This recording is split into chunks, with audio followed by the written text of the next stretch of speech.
됩니다. 함께하면 됩니다. 백운기의 정원TV 함께하면 곧 100만 됩니다. 이야 사랑합니다. 여러분 끝까지 함께 갑시다. 함께하면 됩니다.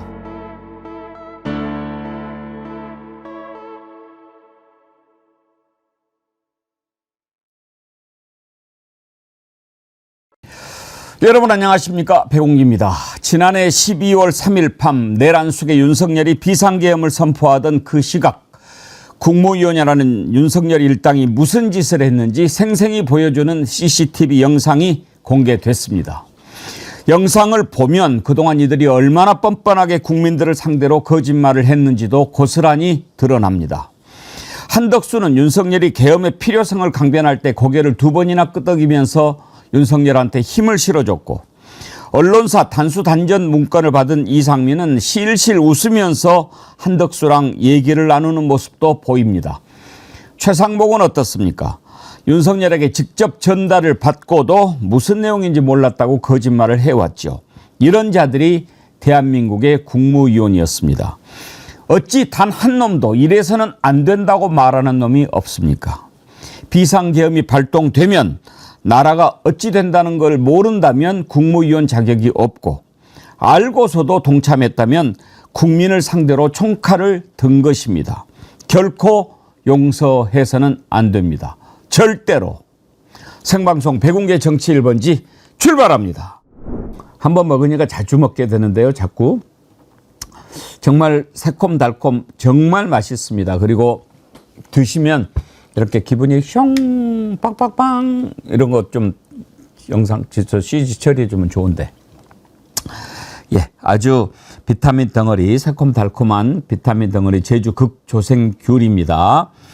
제주에서 바로 따서 산지 직송으로 보내드리는 거, 올해 첫 수확한, 그래서 극조생. 비타민을 약으로 섭취하는 것도 좋지만 제일 좋은 방법은 이렇게 제철에 나온 과일로 우리 몸에 필요한 영양분 보충하는 것이 자연의 섭리에 제일 맞는 거 아니겠습니까? 이 극조생귤은 수확 시기 2주만 되니까 딱 2주 동안만 맛보실 수 있어요. 이번에 5kg 한 박스에 아주 많이 들어있는데 가장 드시기 좋은 로얄과 크기로 선별해가지고 보내드리니까요. 19,900원에 비타민 마음껏 듬뿍 섭취하시기 바랍니다. 지금 가격이 좋아서 그런지 2박스, 3박스씩 구매하시는 분들도 많으신데 잘 하셨습니다. 맛있게 드시기 바랍니다. 가을 하늘 실종 사건이 계속되고 있습니다. 지난 추석 연휴 때도 내내 비가 오고, 또 지난 주말에도 비가 오고, 지금도 흐리고 또 비가 온다는 예보가 있고, 맑은 가을 하늘 본 지가 참 오래됐습니다. 가을을 좀 빼앗긴 기분이 드는데요. 또 이러다가 다음 주에는 기온이 뚝 떨어져서 5도까지 내려간다는 그런 예보가 있습니다. 좀 억울하지요. 이럴 때 건강 잘 챙기시기 바랍니다. 뭐 날씨 그런 걸 우리가 어떻게 하겠습니까? 예, 건강 잘 챙기시기 바랍니다. 오늘 함께 하실 세 분 패널 소개합니다. 김성환 시사평론가님 반갑습니다. 네, 안녕하세요. 추석 잘 쏘셨죠? 네, 푹 쉬었습니다. 푹 쉬셨습니까? 네. 잘하셨습니다. 전혜연 민주연구원 본장님 어서 오십시오. 안녕하세요. 전혜연입니다. 강원도 다녀오셨습니까? 예, 그런데 저는 사실 이 연휴 때 좀 요양을 좀 했습니다. 요양? 사실은 내란 이후에 제가 쉰 날이 거의 없더라고요. 예. 그래서인지 좀 쉬라는 요구를 몸이 해서 잘 쉬었고요. 많이 회복이 됐습니다. 몸이 쉬라고 하던가요? 난 또 술독을 다스렸다고 그러네. 자, 강수영 변호사님 어서 오세요. 안녕하십니까. 잘 쉬셨죠? 네, 잘 계셨습니까? 얼굴이 잘 쉬신 것 같습니다. 아, 조금 올라왔습니다, 살이. 조정이 필요합니다. 예. 오늘 속보부터 먼저 좀 다뤄보죠. 건진 법사가 김건희한테 전달했다. 샤넬백 그라프 목걸이 받아가지고 전달했다라고 하는 것을 자수를 했습니다. 자백을 했습니다. 인정한 거죠. 오늘 재판이 시작이 됐는데 강수영 변호사님. 네. 오늘 재판 시작한 날 이렇게 자수를 한 이유 뭘까 궁금한데요. 변호인하고 충분히 이제 상의를 했겠죠. 이제 공판이 시작되면 가장 먼저 하는 게 자기 이제 인적사항 이야기하고 주소 확인한 다음에 공소 사실을 인정하는지 의견부터 밝혀야 되거든요. 예. 여기서 만약에 공소 사실을 부인합니다 이렇게 얘기되면은 그때부터 판사님이 변호인에게 그럼 앞으로 어떻게 진행할 거냐, 증인은 누굴 불러야 되며 증거 중에 어떤 거는 채택하고 뭐 부동의하고 이런 걸 막 따지게 되는데 공소 사실을 인정합니다 하면 이 절차가 굉장히 간소화돼요. 예. 증거 다 뭐 동의하고요, 증인 신문 굳이 필요 없고 다 퍼펙트하게 인정합니다 이래버리면 예. 재판 절차도 굉장히 작아지거든요. 그 기로에서 이제 변호인이 아마 이야기를 했겠죠, 건진에게. 지금 첫 번째 공판 전에 변호인은 기록을 복사를 다 하거든요. 검찰이 법원에 제출한 증거 기록을 다 보고 건진에게 지금 말로 조질 수 있는 사건이 아니에요. 이거 증거들이 충분히 수집돼 있기 때문에 불고 감형 받읍시다. 이렇게 설득한 것 같고, 건진도 낼 놈. 내가 뭐 충성해봤자 뭐해. 그렇죠. 나를 지켜줄 사람 아무도 없는데 나만 감형받으면 돼. 이렇게 돌아선 걸로 생각됩니다. 그래서 이렇게 술술. 자, 그러면 네. 이제 그동안에 이 건진이 말도 안 되는 이유를 댔잖아요. 이 사람은 뭐 우리가 그동안 그걸 아무도 안 믿었지만 다 잃어버렸다고 그랬어요. 네. 이것도 잃어버렸다, 저것도 잃어버렸다. 몇 천만 원 되는 걸 그렇게 쉽게 잃어버렸다는 게 말이 되겠습니까? 그런데 또 믿든 안 믿든 그렇게 얘기를 했잖아요. 그럼 이런 부분에 대한 수사는 이제 어떻게 될까요? 그러니까 이제 이미 수사가 종결돼서 이제 기소가 된 사안이잖아요. 근데 여기 전달책에 대한, 그러니까 건진까지 오는 길에 대한 통로가 아주 명확하게 밝혀진 걸로 보입니다.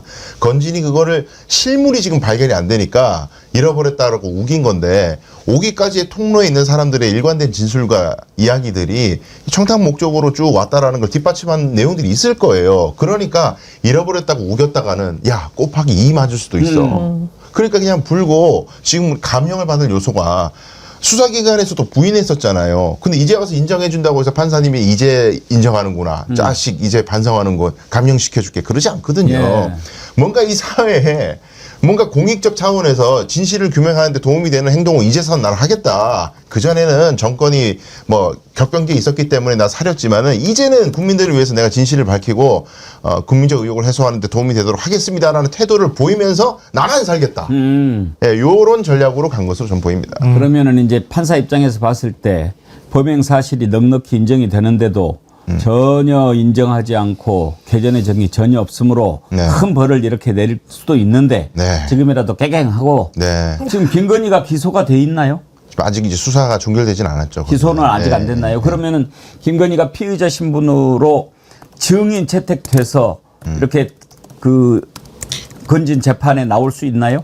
원래는 건진이 다퉜다면 예. 나 이거 안 줬다 김건희에게 다투면은 증인신문 반드시 해야 돼요. 김건희 예. 불러가지고 받았는지 안 받았는지 이게 쟁점이 되겠죠. 근데 자기가 인정을 다 해버리니까 인정을 해버리니까. 증인신문할 필요가 없어졌어요. 그러면 김건희를 기소한 다음에 네. 김건희 재판을 할 때 건진이 증인으로 갈 수는 있나요? 가능성이 있죠. 김건희가 만약에 예를 들어서 부인하면. 김건희 변호인이 부인을 해버리면은 건진의 말이나 이런 것도 인정 못하겠다. 불러가지고 다시 선서시키고 해봐라 라고 할 수 있는데, 근데 법원에서는 결단을 내리는 일이 생기는 것이, 아니 이미 선행 사건에서 형사재판이 상당히 진행이 됐고 증거가 많이 현출이 돼서 김건희에게 간 것이 다른 사건에서 이미 인정이 된 것으로 보인다. 그럼 굳이 증인신문이 필요 있나?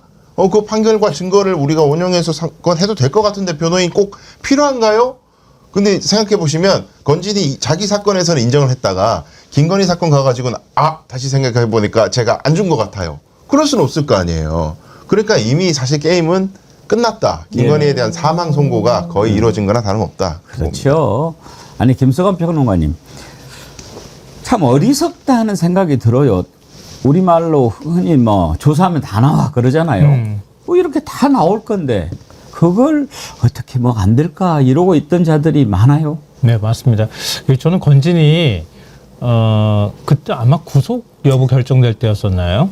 그러니까 자기가 모든 거 안고 가겠다 이렇게 입장을 밝혔었거든요. 그때 보면서 이 사람 뭔가 태도가 바뀐 것 같다. 왜냐하면 윤석열하고 김건희는 자기 혐의 절대 인정 안 했거든요. 근데 건진은 좀 다른 태도를 보여서 뭔가 좀 다를 것 같다 이런 생각을 했는데 결국 재판정에서 자신이 명품 받아서 김건희한테 건넸다고 하는 사실을 인정을 하더라고요. 근데 이거는 부인하기 굉장히 어려웠을 거예요.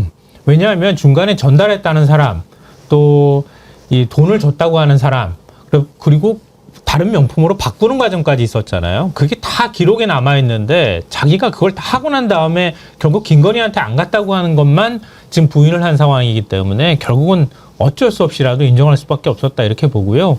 근데 그나마 사실 건지는 이런 면에서 오히려 양심적이기까지 해 보여요.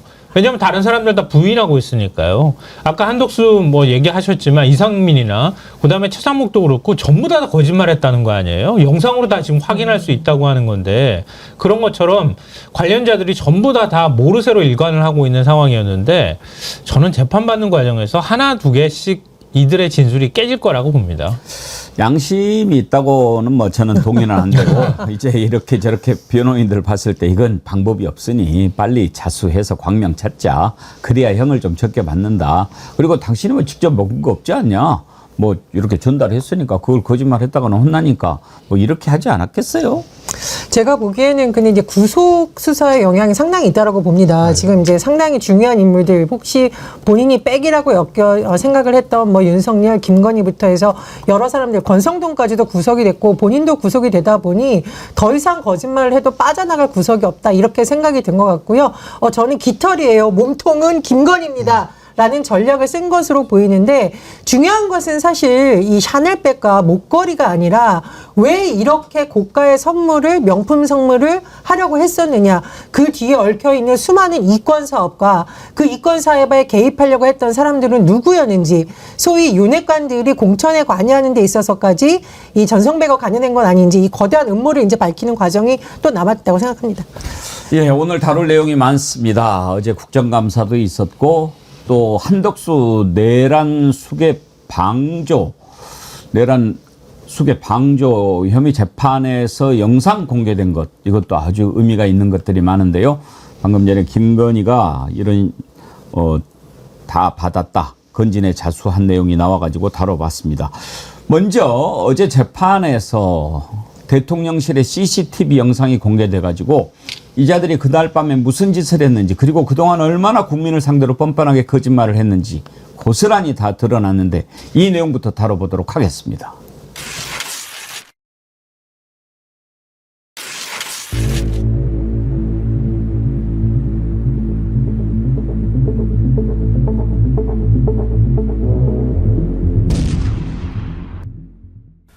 피고인이 대접견실 테이블 위에 올려놓은 문건 외에도 피고인이 당시 상의 안주머니에서 또 다른 문건을 꺼내서 보는 모습이 확인됩니다. 서증 조사를 통해 확인한 대로 지금 영상을 보고 계신데요. 이 영상이 그날 밤에 윤석열과 일부 국무위원들이 대통령실에 모여가지고 계엄 직전에 논의하던 영상입니다. 그리고 이제 이상민이 앞에 앉아있고 그 맞은편에 한덕수 앉아있고 이런 모습이 보이죠. 어떤 짓을 했는지 다 나옵니다. 윤석열이 막 들어가려고 하는데 박성재가 지금 들어가면 안 된다 이렇게 말리기도 하는 그런 장면이 다 나왔는데요. 강수영 변호사님, 네. 저 영상을 그러니까 중계를 할 수 있다 이렇게 이진관 부장판사가 결정을 내려서 우리가 볼 수 있게 된 거죠? 그렇죠. 경호실에서도 뭐 동의한다. 이게 기밀 관련된 자료이기 때문에 이게 동의가 있었기 때문에 이제 보게 된 거고 검찰은 이미 증거 자료로 이제 법원에 제출한 것이었는데 일반인도 볼 수 있도록 중계 허가가 됐다는 데 의미가 있는 거죠. 저 영상을 보면서 우리가 가장 놀란 게 뭐 사실 놀라지도 않았습니다. 솔직히 드러난 거죠. 그동안에 한덕수, 이상민, 최상목 이자들이 뭐라고 거짓말을 했습니까? 먼저 한덕수가 거짓말했던 것부터 한번 확인을 해봅시다. 총리님, 그 포고문은 있었습니까? 자리에 그러면? 저는 보지 못했습니다. 당연히 그런 것들이 있었으면은 정식 안건으로서 이렇게 제기가 됐어야 될 텐데 전혀 그런 거 없었습니다. 비상계엄 선포문입니다. 보신 적은 있으십니까? 네, 이거를 비상계엄이 선포되는 당시에는 제가 전혀 인지를 하지 못했고요. 비상계엄 그 국무회의, 해제 국무회의를 마치고 사무실로 출근을 해서 제 그 양복 뒷주머니에 있는 것을 알았습니다. 저는 그 계엄에 관련된 어떠한 지시나 어떠한 서류도 받은 적이 없습니다. 소지 경위는 전혀 기억이 나지 않습니다. 그 자리에서 받지 않았으면 그 받을 수 없는 문건 아니겠습니까? 예, 그러나 언제 어떻게 그걸 받았는지는 정말 기억이 없습니다. 국회에서도 헌법재판소에서도 법원에서도 저렇게 뻔뻔하고 태연하게 거짓말을 했던 놈이 바로 한덕수입니다.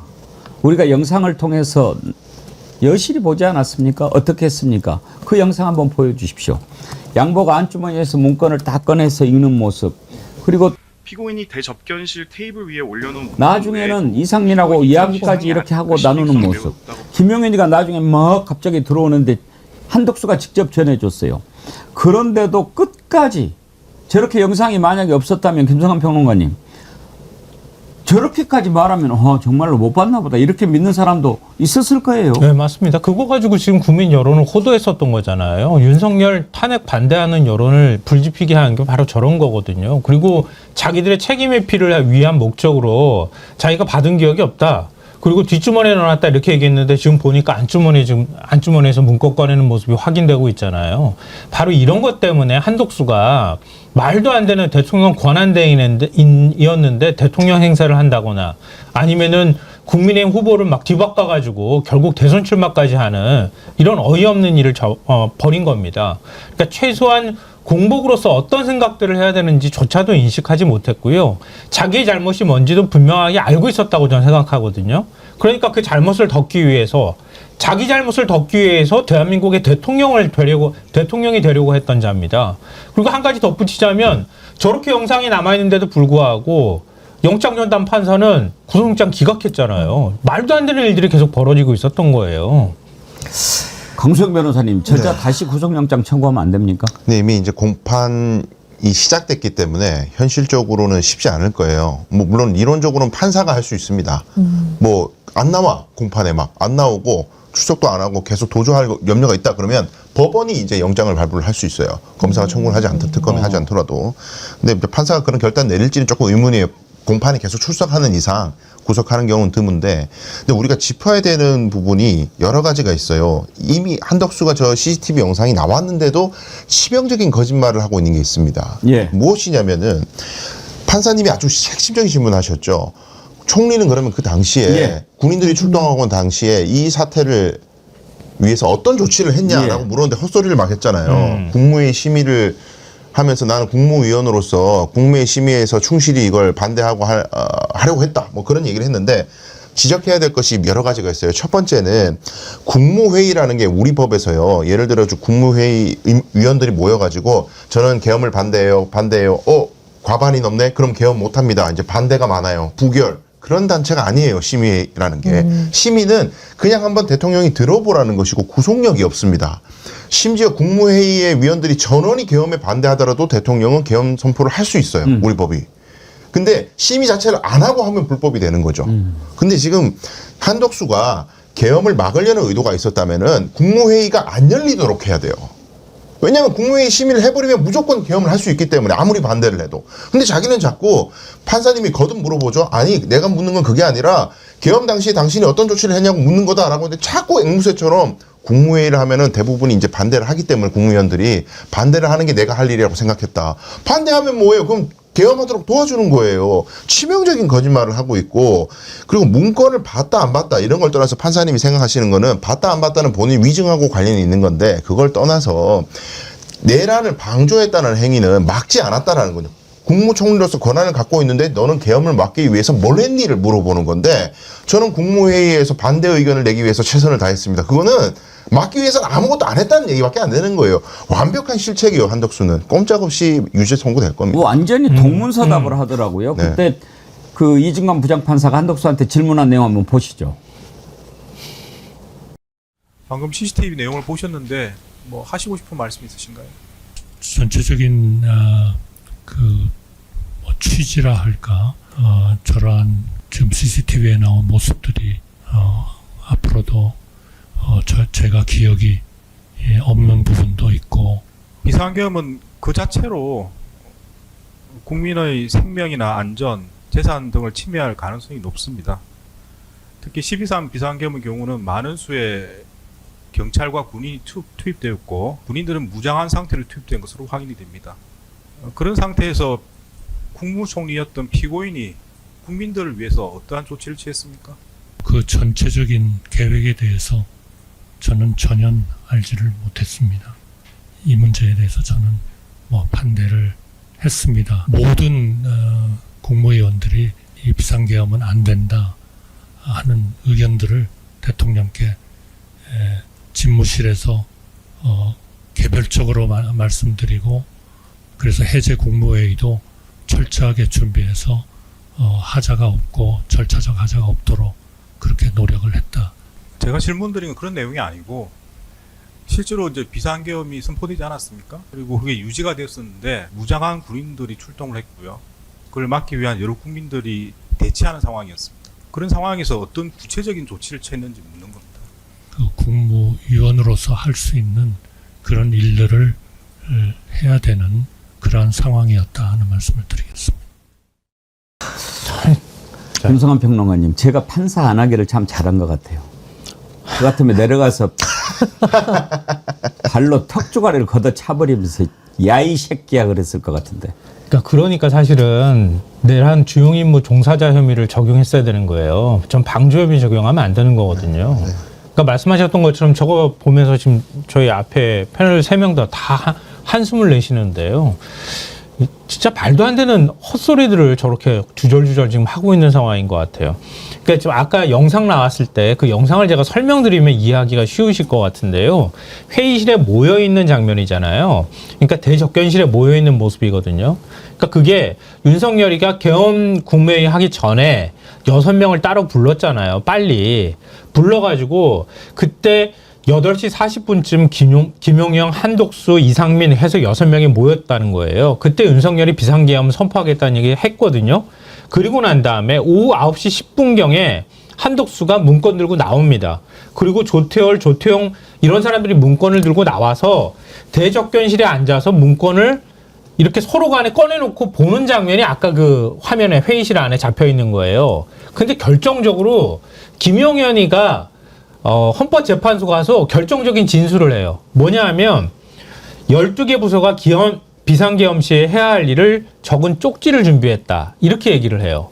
이게 뭐냐면 8시 40분에 모여있을 때 그 6명한테 다 쪽지를 전해준 겁니다.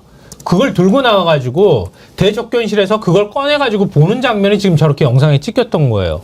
그럼 비상계엄이 어떻게 선포되고 난 다음에 어떻게 행동으로 옮겨야 된다는 거를 이미 한독수는 알고 있었다는 얘기가 되는 겁니다. 그리고 난 다음에 계엄 국무회의를 연락을 돌려가지고 소집하는 장면이 있었던 거였거든요. 근데 계엄 선포되고 난 다음에 어떤 상황이 어떻게 벌어지는지 전혀 몰랐다고요? 그걸 누가 그 말을 믿습니까? 그 다음에 국무회의 끝나고 난 다음에도 이상민하고 그걸 보면서 이죽거리는 장면이 나와 있는데, 그러니까 한독수라는 사람은 철저히 그냥 대통령이 계엄 선포하면 계엄이 그냥 실행에 들어갈 거라고 가정하고, 그리고 그 다음 일들을 준비했던 사람이라고 밖에 볼 수가 없는 거예요. 그리고 실제로 총리기 때문에 각 부처에다가 뭔가 지시를 하지 않았을 뿐이지, 이상민하고도 대화하는 걸 봐도 그렇지만 언론사 단전단수 지시 내린 거라든가 이런 것들 다 알고 사전에 모의했다고 밖에 볼 수가 없는 거예요. 일단은 한덕수 같은 경우에는 국회에서도 거짓말했고 법정에서도 지금 거짓말한 것이 드러나고 있기 때문에 재판부에서 정말 구속을 해야 된다라는 것이 저의 의견이고요. 또 하나 지금 가만 보면 저는 김성환 평론가님 말씀에 전적으로 동의합니다. 이거는 방조가 아니라 적극적으로 공모의 수준으로 봐야 되는 거 아닌가요? 예를 들면 이상민 당시 행정부 장관 나가려고 하는데 붙잡아서 안고 웃고 이렇게 하는 장면을 보면은 이거는 내란에 대해서 반대하려고 했다라는 본인의 말과 완전히 대치되는 것이고, 오히려 이 상황을 약간 즐기는 듯한 모습입니다. 이게 내란 공범이다. 반드시 발본색원에서 처벌하기 위해서는 구속수사가 불가피하다고 생각을 하고, 오늘 박성재 전 법무부 장관의 구속 여부도 결정이 될 건데 역시 구속해야 된다라고 봅니다. 박성재도 끊임없이 거짓말을 하고 있고, 과거에 삭제했던 문건들 복원한 거 보면 정말 여러 가지 검찰 조직을 동원하려는 거, 출입국 법무부 동원하려고 했던 거, 심지어 교정시설을 통해서 뭔가 특정 정치인과 세력을 수감하려는 거 여러 가지 의혹이 있습니다. 최근 들어서 일각에서 내란 특검 통해서 다 지금 다 되는 거 아니라고 잘못 생각하시는 것 같은데요. 특검 수사기간 연장해서 수사는 수사대로 진행을 하고 있고, 재판이 진행되는 과정에서 지금 특검에서 제출한 새로운 증거들로 인해서 구속해야 될 사람들은 법원에서 구속을 시켜주셔야 이제까지 수사한 부분에 있어서의 진실이 규명되는데 크게 도움이 될 거라고 봅니다. 정말 꼭 지적해야 되는 중요 포인트가 하나 있습니다. 한덕수 총리가 그 당시에 계엄을 막으려고 했다면 그냥 자기 말 맞다나 사전에는 몰랐는데 그날의 당일이 돼가지고 급하게 알았다고 칩시다. 적어도 국무위원들을 오라고 전화할 때는 알았어요. 적어도 지 주장에 따르더라도. 그럼 자기가 계엄을 막기 위해서 가장 손쉽게 할 수 있는 방법, 장관들한테 전화해서 오지 마세요. 국무회의 하면 안 됩니다 지금. 그렇죠. 막아야 됩니다 이거. 계엄을 못하도록 막으려면 우리가 안 가면 돼요. 오지 마세요. 지도 안 가야지. 연락받지 마세요. 이렇게 얘기를 해야 정상이에요. 근데 김용현이 4개, 손가락 4개, 지금 11명 중에 4명이 모자라다. 이 얘기 듣고 송민영 장관한테 전화해서 어디세요? 빨리 오라고 그랬다는 거 아니에요. 그 자체가 당연히 방조인 거고. 그다음에 두 번째. 자, 무슨 모여가지고 국무회의도 아니에요. 지금 안건도 없고 회의록도 없고 아무것도 없어요. 무슨 동네 반상회처럼 앉았는데 그 뒤에 사인을 하라고, 부서라 그러죠. 법률용어로. 사인을 하라고 한 총리가 권했다는 거예요. 국무위원들한테. 근데 국무위원들이 이거 못한다. 이거 무슨 이게 국무회의냐. 못하겠어요.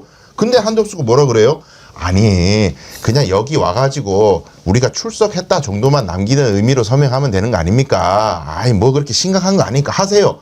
이게 아주 교활한 속임수라는 거예요. 그래놓고 이제 와서 저는 반대를 했습니다. 반대가 아니지 이건. 명백한 처벌 근거가 될 겁니다. 제가 진작에 한덕수 표현한 게 있죠. 상간나고 정말 나쁜 자입니다. 정말 나쁜 자식이에요. 저는 살다 저렇게 나쁜 놈 처음 봤어요. 아주 악한 사람입니다. 아까 제가 턱주가리를 차버리고 싶다고 그랬는데 순미무비님이 표현을 참 잘하셨네. 진짜 싸대기 말이 없네. 그렇게 표현했어야 되는데 순미무비님. 셀리리님이요. 앵커님 이재명 오늘 내란 관련자들 진급 취소하라고 하셨다는데 확인 좀 해주세요. 너무 바라던 소식이라서. 지금 이거 하고 있는데 왜 그 얘기를 저한테 숙제를 시켰었습니까? 아무튼 확인을 해봤는데요. 오늘 이재명 대통령 국무회의에서 그런 얘기를 했네요. 진급 예정자라고 하더라도 내란에 연루가 돼 있거나 혐의가 있는 사실이 밝혀지면 취소하라. 취소하는 거 검토해라. 그렇게 이재명 대통령이 지시를 했고 안규백 장관이 그렇게 하겠다라고 발언을 했네요. 그러니까 사실 내란 끝나고 나서 막 이렇게 승진하고 이런 자들이 있었죠. 그거 안 되잖아요. 그런데 이렇게 취소하라고 했으니까 취소할 수는 있나요? 법적으로? 진급 취소? 할 수 있죠. 얼마든지. 인사권이 있는. 예, 법령으로 법률에 따른 판단, 처벌이나 이런 거 없어도 진급 취소는 가능합니까? 그렇죠. 인사권이니까. 다 취소해야죠. 그리고 벌 받게 해야죠. 지금 백혜령 경정 다시 이렇게 수사하도록 했는데 그거 못하게만 막고 그랬던 자가 지금 경무관 달고 승진해 있잖아요. 이 자도 취소시켜야죠. 저 어제 보면서 저놈 승진시키면 안 되는데 그럼 저 취소해야 되는데 다 내란뿐만 아니라 범죄 혐의 또 뭐 외압 행사하고 이런 자들은 정말 철저히 가려내서 취소시키고 벌 받고 그렇게 해야 진짜 대한민국 바로 사는 거 아닙니까? 근데 저는 좀 아쉬워요. 그 부분에 대해서. 그러니까 승진시키지 말았어야지 일단 보류 조치를 취했어야지 맞죠. 왜냐하면 승진하고 난 다음에 그걸 취소하면 또 행정소송을 걸 거란 말이에요. 그러니까 아예 그 사람들은 빼고 승진 대상이라 할지라도 나중에라도 승진시켜 줄게 이러면서 일단은 보류시켜 놨어야 되는데 그냥 일단 승진을 시켜주는 거예요. 이미 다 의혹이 제기가 됐었잖아요. 영등포 소장이 용산을 언급하면서 그 수사하지 말라고 압박을 넣었다고 얘기를 하고 있는 상황인데도 불구하고 그 사람이 대통령실로 영절해서 갔다가 그리고 난 다음에 그 다음에 지금 경무관으로 승진했다는 거 아니에요. 백희룡 경정은 좌천돼가지고 가 있는데 이거 말도 안 되는 일들을 계속 벌이고 있는 건데 그걸 대통령실에서 제대로 통제를 하지 않은 부분들도 다시 점검해 봐야 될 거라고 생각해요. 일단 국정감사에서 여당 의원들도 계속 지적을 하고 있습니다. 이제 황병선 의원도 박정훈 대령 관련해서 의뢰하는 뭐 괴문서 작성했던 걸로 의심을 받는 인물이 대령 진급 대상자에 포함됐다고 지탄을 했고 또 안규백 장관이 그걸 받아서 잘 검토하겠다라고 했으니까 이런 부분 차근차근 진행될 거라고 보고요. 다시 한번 말씀을 드리는데 지금 우리가 내란 재판 과정이라던가 최근에 국정감사에서 보면 아직도 내란 세력들이 승승장구하거나 거짓말했던 것이 다 밝혀진 것은 아닙니다. 그래서 앞으로의 특검 상황이라던가 또 국정감사에서 밝혀져야 될 게 좀 많다는 생각이 듭니다. 최상목, 이상민은 어떻습니까? 최상목도 정말 한덕수 저리 가라죠. 뭐 쪽지 형태로 뭐 받아가지고 뭐 어쨌다고 그렇게 이야기를 했는데 보니까 윤석열 바로 앞에 앉아가지고 이렇게 주던데요. 최상목이 얘기했던 거 먼저 한번 들어보시죠. 그러니까 대통령이 들어가시면서 제 이름을 저를 보시더니 방송에는 소리가 나갑니까? 참고하라고 하면서 하니까 옆에 누군가가 전 잘 모르겠어요. 누군가가 저한테 자료를 하나 줬습니다. 참고하라고 종이를 접은 종이를 주셨습니다. 정확히 말씀드리면 접은 종이를 주셨는데 당시에 저는 그게 무슨 내용인지 모르고 경황이 없어서 주머니에 넣었습니다. 그때쯤에 차관보가 저한테 아까 주신 문건이 있다라고 리마인드 시켜줬습니다. 그래서 그때 확인을 해봤습니다.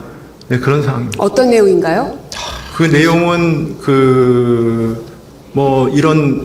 이거는 아마 제가 기억하기로는 이 비상계엄 상황에서 재정 자금을 이렇게 유동성 같은 확보를 잘해라 이거 고문정만 기억은 납니다. 그런 한두 개 정도 글씨가 써 있었습니다. 그 영상 혹시 있습니까? 윤석열이 최상목한테 직접 문건을 전달해주는 장면 한번 보여주시죠. 그런데 정말 저자는 또 가증스러운 게 말하면서 본인이 거기에 붙이죠. 정확히 말씀드리자면 그러면서 오히려 자기 말의 신빙성을 더하려고 그런 필요 없는 말까지 붙이면서 거짓말을 하는 거. 정말 나쁜 자식 아닙니까? 최상목 아니 누가 줬는지는 모르지만 전혜원 원장님 윤석열이 바로 앞에서 줬다니까요. 그러니까 이 CCTV 공개라는 것이 굉장히 이 내란 사건의 진실을 밝히는데 중요한 스모킹건이 될 것으로 보입니다. 윤석열이 건네주는 문건 직접 받은 게 그냥 영상으로 온 국민 앞에 공개된 거고요. 더 어이없는 거는 뭐냐. 그 자리에서 그걸 읽는 모습까지 됐어요. 뭔 쪽지 어쩌고 이런 거짓말을 합니까? 그리고 이 거짓말을 한두 번 한 게 아니에요. 국회 기획재정위, 긴급현안질문, 예상연설특별위원회, 국회에서 질문할 때마다 이렇게 거짓말을 상습적으로 했습니다. 그래서 이런 내란 주요 종사자, 공범들에 대해서는 다시 한번 말씀드리는데 구속수사가 불가피하고 최근에 이 법원이 한덕수에 대해서도 구속영장을 기각한 바 있는데 앞으로는 이런 부분을 검토해서 꼭 구속을 시켜서 실체적 진실을 밝히는 데 있어야 되고요. 또 보니까 이제 국정감사에서 일부는 증인으로 채택해서 국정감사에서 다시 물을 것 같은데 국정감사에서 반드시 출석시켜서 전 국민 앞에서 다시 한번 낱낱이 진실을 밝혀야 된다고 봅니다. 최상목이 받은 문건이 왜 중요하냐면요. 거기에 보면 예비비를 조속한 시일 내 충분히 확보하여 보고할 것. 국회 관련 각종 보조금, 지원금, 각종 임금 등 현재 운영 중인 자금 포함 완전 차단할 것. 국가 비상 입법기구 관련 예산을 편성할 것. 이렇게 기재부 장관한테 지시한 내용들이 들어있어요. 이 문건이야말로 어떻게 보면 내란 실행의 핵심 조건 아닙니까? 김성환 평론가님. 네, 맞습니다. 저게 윤석열 탄핵도 그렇고요. 내란이라고 하는 게 성립되느냐 안 되느냐에 굉장히 중요한 물증이 될 수 있는 거였거든요. 왜냐하면 마지막에 국가 비상입법기구 관련 예산을 편성하라. 이렇게 돼 있고요. 그 다음에 그 위에 보면은 국회 관련돼 있는 각종 자금을 완전히 차단하라. 이렇게 돼 있는 거거든요. 일종의 비상입법기구를 만들려고 시도했다는 게 보이는 거고 국회 권능을 훼손했다는 게 되는 거거든요. 그러니까 헌법 질서 자체를 무너뜨리려고 하는 국회는 어떤 상황이 있어도 계엄 상황이어도 국회는 돌아가도록 되어 있는 건데 그 의도가 아예 국회를 대체하는 새로운 입법부를 만들려고 했다고 하는 걸 보여주는 거란 말이에요. 그래서 그게 내란 성립 여부에 굉장히 중요한 거다. 핵심 물증이 될 수 있다. 이런 얘기가 나왔던 건데요. 저는 이제 지금 최상목 나오면서 보면서도 느끼는 거지만 최상목도 그렇고 한덕수도 그렇고 다 기억나지 않는다는 식으로 얘기를 했어요. 알고 봤더니 전부 직접 받은 거잖아요. 윤석열한테. 그리고 자기들이 검토까지 다 했다는 게 확인이 되는 건데 앞으로 이거 기억나지 않는다는 걸 어떻게 법적으로 처벌할 방법을 좀 찾아줬으면 좋겠어요. 뭐냐면 기억나지 않는다 그러면은 이걸 처벌할 방법도 없고 위증으로 뭐라고 하기도 의뢰하기도 어렵고 이러니까 이걸 뻔히 너무 잘하는 거예요. 그러니까 자기들이 실제로 계엄에 가담을 하거나 즉 간접적으로 가담했던 방조를 했다는 혐의나 이런 것들을 받으면 안 된다고 생각하니까 그냥 얼버무리면서 기억나지 않아요. 나중에 봐가지고 그때 영상이 그렇게 찍혔다고 하는데 어떻게 된 겁니까? 이렇게 물어보니까 당시 경황이 없어서 제가 잘 기억을 못해서 이렇게 얘기한다는 거예요. 그러니까 이런 자들이 항상 문제를 일으키고 난 다음에 나중에 면피용으로 얘기하는 기억나지 않는다. 이거를 이번 기회에 확실하게 다음번에도 이런 얘기를 할 수 없도록 정말 증거 자료를 통해 가지고 처벌까지 꼭 가야 된다. 최상목도 지금 이제 소환 조사도 제대로 안 받았잖아요. 전 반드시 사법 처리 단계까지 가야 된다고 생각해요. 네, 그러니까 저분도 최상목도 마찬가지인 게요. 자, 문건을 접힌 채로 받아가지고 펴보지 않고 주머니에 그냥 넣었다. 아, 그랬다 칩시다. 근데 언젠가는 펼쳐봤다는 거 아니에요, 결국 자기도. 근데 봤더니 뭐 예비비를 편성하고 어쩌고 이거 계엄의 내란의 핵심적인 역할을 자기한테 부여하는 내용이란 말이에요. 중요 임무 종사하라고 시키는 문건이에요. 그러면 정상적인 장관이라면은 그 문건을 보자마자 바로 그 자리를 뛰쳐나가야 됩니다. 미친 거 아니야 이거. 그런데도 국무회의에 앉아있잖아요. 지금 최상목이. 그걸 보고도 그 쪽지를 받고도 앉아있다는 것 자체가 본인은 적어도 내란 방조라는 건 못 벗어나는 거예요. 그러니까 본인이 처음부터 나는 뭐 몰랐는데요. 그냥 쪽지로 주길래 접혀 있었길래 안 펴봤는데요. 그럼 나중에 펴봤잖아요. 어쨌든. 그걸 저렇게 변명한 것 자체가 본인에게 다 자충수가 되는 헛소리였어요. 어떻게 보면 윤석열이 재판에 계속 안 나오는 것도 그런 것 같다는 생각이 들어요. 어차피 거짓말로 다 드러날 거니까 아예 얘기를 안 하는 게 낫다. 다 이런 게 증거가 확보가 되고 얘는 알잖아요. 그렇죠. 그래서 아예 그냥 안 나오는 게 아닌가 그런 생각도 드는. 정확하게 보신 것 같습니다. 소위 말해서 후달리기 때문에 못 나왔다고 봐야 되는 거고. 근데 자기가 안 나와도 지금 보세요. 저기 국무회의 CCTV 장면이라든지 최상목 문건이라든지 이런 걸 종합하면은 윤석열이 주장하는 경고성 계엄.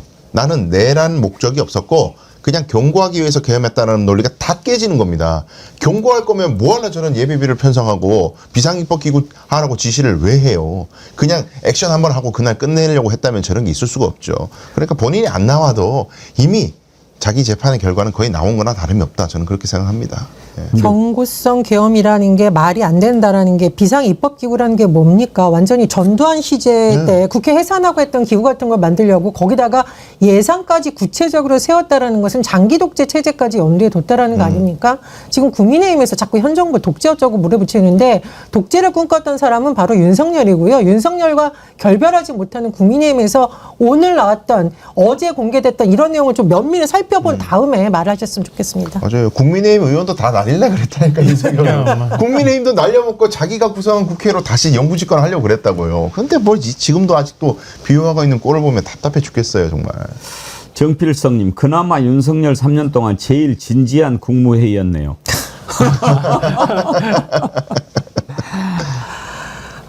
이상민은 어땠습니까? 이상민이 참, 그러니까 저자들이요. 거짓말을 하면 그래도 기본적으로 양심 있는 사람 아니고 내가 거짓말 하는데 뭐 근데 막 거짓말 할 때요. 내가 뭐 내 아들을 두고 맹세하는데 이러면서 거짓말 하는 자식도 있고 내가 뭐 하는데 뭐 이런 식으로 거짓말 하는 자들도 있고 그렇죠. 이상민이는 또 액션까지 해요. 저기 보니까 뭐 문건이 이렇게 보여가지고 그랬다고 쇼까지 했잖아요. 생쇼까지. 그런데 이상민은 어떻게 했습니까? 윤석열이 계엄 발표하고 국무위원들 빠져나간 다음에 이상민하고 한덕수 둘이 나란히 앉아서 문건을 검토하고 아마 이번에 이렇게 보면 기재부 또 행안부 법무부 각 부처별로 지시사항이 다 내려갔죠. 이걸 보면 윤석열이가 술 마시다가 홧김에 비상계엄 선포한 게 아니라는 것을 알 수가 있는 거죠. 각 부처별로 해야 될 일들을 딱딱 지정해 준 거예요. 행안부는 언론사 단전 단수하고 그다음에 기재부는 이렇게 국회 완전히 돈도 주지 말고 다 뺏고 입법부 새로 입법기구 만들 예산 준비하고 이런 식으로 다 지금 지시한 거 아닙니까? 그리고 법무부는 야 거기 교정시설 빨리 확보해가지고 국회의원들 싹 잡아넣으면 그쪽으로 할 거 하고 뭐 이런 식으로 다 지시했을 거예요. 근데 이상민이 이제 언론사 단전 단수 문건 받아가지고 이야기하는데 그 와중에 또 실실 쪼개요. 정말 사악한 자 아닙니까? 네, 맞습니다. 그나마 지금 구속돼 있어서 다행이다 이런 생각하는데요. 그러니까 지금 최상목 같은 경우에도 사실 이해할 수 없는 대통령 권한대행할 때 이해할 수 없는 행동들을 계속했던 거 아니에요. 그 이유가 이번에 다 드러나고 있는 건데요. 그럴듯하게 거짓말을 해야 당시에도 믿었지. 누가 다른 사람이 개헌 문건 전달해 줬는데 누군지는 잘 기억이 안 나고 개헌 문건 3번 접어가지고 주머니에 있었던 거다 이렇게 얘기를 하고 있거든요. 근데 이상민 저 행동하는 거 보십시오. 지금 영상에 한독수하고 문건 받은 거 서로 웃으면서 지금 나눠서 보고 있잖아요. 또 최상목이 받았다고 하는 문건이 있잖아요. 그것도 윤석열한테 직접 받았다고 하는 거고요. 빳빳한 상태로 줬다고 하는 겁니다. 주고 난 다음에 최상목이 그 문건 받고 한덕수가 그 옆에서 그 문건을 다 봤다는 거잖아요. 근데도 지금 다 부정하고 있었던 거예요. 어떻게 이런 자들이 대한민국의 총리와 장관을 하고 있습니까? 그러니까 앞으로는 너무 사실은 공직생활 오래 하고 노예할 대로 노예해서 자기 영달을 위해서 장관하고 총리하고 이러는 사람 좀 안 시켰으면 좋겠어요. 하여튼 나쁜 놈 1등, 2등, 3등 가리기가 힘들어요. 우열을. 윤석열 빼고 한덕수, 최상목, 이상민. 저는 지금도 이상민이가 저렇게 뭐 이렇게 뭐 멀리서 봤다라고 하는 것만 생각하면 정말 한 대 쳐버리고 싶어요. 그거 한번 보시겠어요? 종이 쪽지 몇 개를 좀 멀리서 이렇게 본 게 있습니다. 소방청 단전 단수 이런 내용이 적혀져 있었습니다. 짧게 한 1, 2분 머물 때 잠깐 얼핏 보게 된 건데요. 저건요, 뭐 전부 다 쪽지를 저번 채로 봤다 뭐 이렇게 각자 생각한 걸까요? 뭔가 공모한 걸까요? 전 즉흥적으로 나왔던 진술 같은데, 근데 즉흥적이라고 하더라도 목적이 같아요. 제가 보기엔 맥락이 같은 게 이상민, 최상목, 한덕수 전부 다 최초로 문건을 본 경위에 대해서 거짓말을 지금 합니다. 예. 근데 이거는 자기들이 살 목적도 있지만은 이 당시 이 사람들 인식 속에 우리가 처음부터 이거를 열심히 문건을 보고 심도 있게 논의를 했다 그러면은 이 계엄이 굉장히 진정성을 가진 소위 말해서 내란으로 가고자 하는 내부 쿠데타의 친위 쿠데타의 전형이다라는 걸로 연결이 되기 때문에 윤석열을 위해서도 위증을 한 것 같아요. 그러니까 이 계엄이 진지한 계엄이 아니고 경고성 계엄이라는 걸 도와주기 위해서 문건 같은 것도 제대로 안 내려왔는데 이게 어떻게 진지하게 실행을 하기 위한 계엄이라고 할 수 있습니까? 라는 걸 뒷받침하기 위해서 양복 뒷주머니에 넣었는데요. 멀리서 봤는데요. 종이가 접혀졌어요. 가지고 못 봤는데요. 전부 다 그 부분을 거짓말하잖아요. 그러니까 이 사람들은 윤석열을 지키려고 하는 마음이 있었던 거예요. 그 후에도 그것만으로도 국민들에게 천벌을 받아야 될 상황이죠. 국민들이요, 뭔가를 평가할 때 이런 게 있어요. 그래도 그 사람이 그 자리까지 갔는데 이걸 이제 어떤 기준으로 놓고 판단하는 경향이 좀 있어요. 그러니까 우리는 봐도 이상민이 한덕수, 최상목 다 뻔뻔하게 거짓말 한다라고 진작부터 알았어요. 그런데 아직도 그랬을까라고 생각하는 사람들 마음 속에는 그래도 저분들이 어떤 분들인데 한나라의 장관까지 된 사람인데 그리고 판사를 했는데 그리고 뭐 총리를 2번이나 하신 분인데 뭐 고시를 합격한 분인데 뭐 이렇게 생각하면서 저렇게까지 이야기하는데 설마 거짓말이겠어? 이렇게 생각하는 분들이 있어요. 있으니까 지금도 잘못한 거 없다라고 이야기를 하는데 이제 보셨죠? 어떻습니까? 저자들이 거짓말했다라는 것을 모든 국민들이 이제 알게 됐지 않습니까? 만약에 저걸 보고도 안 믿는다면 그분들은 병원에 가봐야 됩니다. 그분들은 병원에 가봐야 돼요. 그건 그 어떤 질환이에요. 어떤 사실과 지시를 끝까지 외면하고 믿지 않으려고 하는 거는 병원에 가봐야 돼요. 이거 다 나왔잖아요. 그러면 이 자들이 이런 식으로 거짓말을 해왔던 것이 이번만일까요? 그래서 진실이 중요하다는 겁니다. 지금 한덕수 계속 거짓말했잖아요. 드러났잖아요. 그러면 조희대 만났을까요? 안 만났을까요? 우리가 모르죠. 그런데 안 만났다라고 하는 말을 100% 믿을 수 있습니까? 언젠가 한덕수하고 조희대가 만났다는 게 밝혀질 수 있잖아요. 이제는 모든 영상들이 도처에 있으니까. 집에서 만나면 모를까요? 아니요. 집으로 들어가는 장면도 찍힐 수 있는 거예요. 몰라요, 이제는. 세상에 비밀은 없으니까. 어제도 조희대가 국감장에 나와서 눈만 끔뻑끔뻑 하다가 도망갔는데 계속 물어보잖아요. 만났냐? 안 만났냐? 얘기를 못해요. 왜? 그리고 나중에 돌아와서 그러니까 그 전에도 박현택 의원이 질문한 거는 왜 안 만났으면 안 만났다고 확실하게 얘기를 못하냐. 그 얘기 아닙니까? 그리고 나중에 돌아와서 해명하는 것도 사적으로 만난 일이 없다는 것을 확실히 밝힌다 이랬어요. 그러면 또 그건 뭐예요? 법관이 그렇게 얘기했을 때는 꼬투리 잡힐 부분 다 생각하면서 하는 거 몸에 배 있는 사람들 아닙니까? 그러면 공적으로는 만날 수 있다 이런 얘기를 한 거 아닙니까? 아예 안 만났다고 했다가는 뒤에 뭐가 나올지 모르니까 이런 식으로 애매하게 얘기하는 거예요. 만난 적은 있기 때문에 어디서 사진이 찍히든 진술이 나오든 만난 적이 있다는 빼박 증거가 나와버리면 본인이 거짓말한 게 되고 그럼 몰리니까 애매하게 얘기하는 거예요. 만남의 성격을 자기 마음대로 규정하고 사적이다, 공적이다. 그거 누가 판단할 수 있어요. 본인 마음에 앉아 있는 거를. 그러니까 이건 정말 이게 이 뻔한 거짓말들을 계속 듣고 있는 국민들에게 고문하는 거예요, 진짜. 그러니까 우리가 한번 당해봤기 때문에 이자들 말을 믿을 수가 없는 거예요. 조희대 얘기 한번 들어보시죠. 저희 개인적인 행적에 대하여 제기된 의혹과 관련하여서는 일부 위원님들의 서면 질의에 언급된 사람들과 일절 사적인 만남을 가지거나 해당 사건에 대한 대화나 언급을 한 사실이 없었다는 점을 다시 한번 분명하게 말씀드립니다. 다음으로 위 사건에 대한 신속한 심리와 판결 선고의 배경에 관하여 불신이 있는 것 같아 안타까운 마음입니다. 개인적으로는 이와 관련된 불신을 해소하고 싶은 마음이 간절하기도 합니다.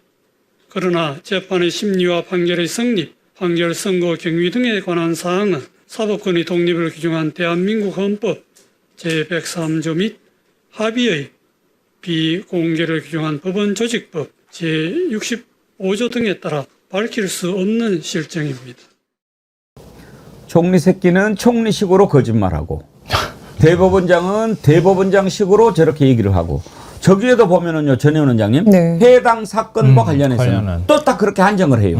일적 사적 만남을 가지거나 해당 사건 대화나 언급을 한 사실이 없다라고 하는데요. 변호사님께서 잘 지적해 주셨듯이 나중에 가서 우리 왜 예전에 한동훈이 잘 쓰는 법 있잖아요. 등 이런 걸로 하거나 이것은 주어상 요것이 아니다.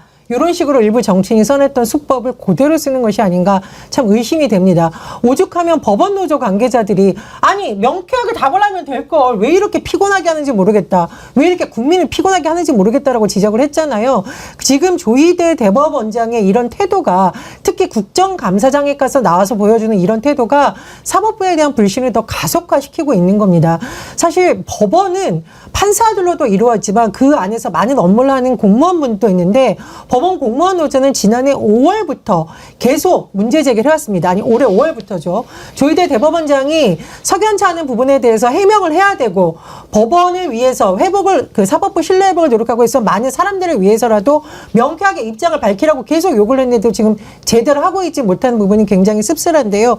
결국 지금 사법부에 대한 불신은 정치권이 일으킨 것이 아니라 조희대 대법원 체계에서 일으켰다라는 걸 다시 한번 말씀드리고 싶습니다.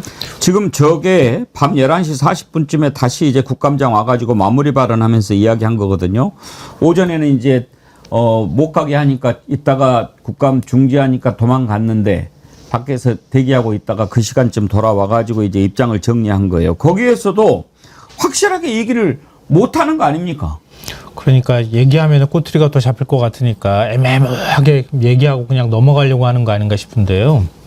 지금 이제 자기 말로는 뭐 여러 가지 헌법과 법률 조항을 들어가지고 재판 내용에 대해서 우리가 어떻게 심리했는지 공개할 수 없다 이렇게 얘기를 하는데 누가 유무죄를 가지고 왜 그렇게 판단했는지 물어보는 게 아니잖아요. 왜 그렇게 이례적이고 신속하고 전례를 찾아보기 어려울 정도의 그런 심리를 하고 그리고 난 다음에 갑자기 선거 국면에서 선거 개입이라고 의심될 만한 판결을 했느냐 이렇게 묻고 있는 거란 말이에요. 근데 그건 조희대 대법원장이 자기 입으로는 도저히 말을 못했던 것 같고요. 이 대법원이 국회에 제출했다고 하는 88쪽짜리 의견서에 내용이 담겨 있더라고요. 근데 그 의견서 공개되자마자 사실 지금 반론에 직면한 상황이거든요. 왜냐하면 한번 봐보세요. 처음에 5월 1일 날 선고되고 난 다음에 다 모든 사람이 큰 충격에 빠졌죠. 아니 그러면은 아흘에 만에 어떻게 전원합의체 회부하고 난 다음에 선고를 내릴 수가 있어. 이게 전례가 없는 일이야. 대법원조차 인정했어요. 그러니까 왜 그러냐고 물어보니까 6만 쪽 다 검토했다고 얘기했거든요. 그 다음에 그러면 로고 기록 제출하고 어떻게 된 건지 정보 공개 청구해라라고 얘기를 하니까 다 검토할 필요는 없다. 또 이렇게 말 바꿔요. 근데 그렇게 하고도 해소가 안 되는 거잖아요. 왜 이례적으로 이렇게 속도 있게 재판을 진행한 거야? 이렇게 얘기를 하니까 이번에는 우리 35일 동안 심리를 냈어. 이렇게 얘기를 하는 거예요. 35일 동안 심리를 한 걸 근거가 뭐냐 그랬더니 사건 접수가 3월 28일 됐고 전원합의체 회부됐던 게 4월 22일이고 그리고 9일 동안 전체적으로 심리를 한 다음에 그 다음에 5월 1일 날 선고를 했다. 이렇게 얘기를 해요. 그게 35일이랍니다. 근데 MBC한테 바로 반박당했잖아요. 내부 문건 보니까 박영재 대법관이 주심인데 주심에 그 사건 관련돼 있는 서류가 접수됐다고 하는 사건 기록을 공식적으로 넘겼다고 하는 게 4월 22일이라는 거 아닙니까? 그러면은 재판 관련돼 있는 기록이 넘어간 시점이 그때라고 하는데 그러면 그 이전부터 대법관들이 전부 사건 기록 검토했다는 얘기가 되는 거거든요. 무슨 시간을 거꾸로 사는 사람들입니까? 전원합의체 가지도 않았는데 대법관들이 야 우리 다 들여다봐야 돼. 그러면서 사건들을 다 그 디지털로 전부 다 자료들을 확인했다는 거예요? 도대체 말이 되는 주장을 해야죠. 이래놓고 어떻게 충분한 심리를 했다고 주장을 합니까? 말도 안 되는 주장을 지금 하고 있다고요. 지금 저 자리에서 조희대가 이야기한 게 나중에 사실이 아닌 것으로 드러나도 증인이 아니기 때문에 처벌이 되는 건 아니죠. 그렇죠. 참고인으로서 얘기한 거 인사말이기 때문에 예. 저 자체는 처벌되는 게 아닌데 문제는 본인이 직권남용이나 이제 다른 죄로 구성할 때 큰 예. 도움이 되겠죠. 저런 얘기를 했다는 게. 그리고 구속 사유를 설명할 때 저런 식으로 거짓말을 하는 사람은 증거인멸이 우리가 있다. 그렇게 보고 구속 사유로 넣으면 되는 겁니다.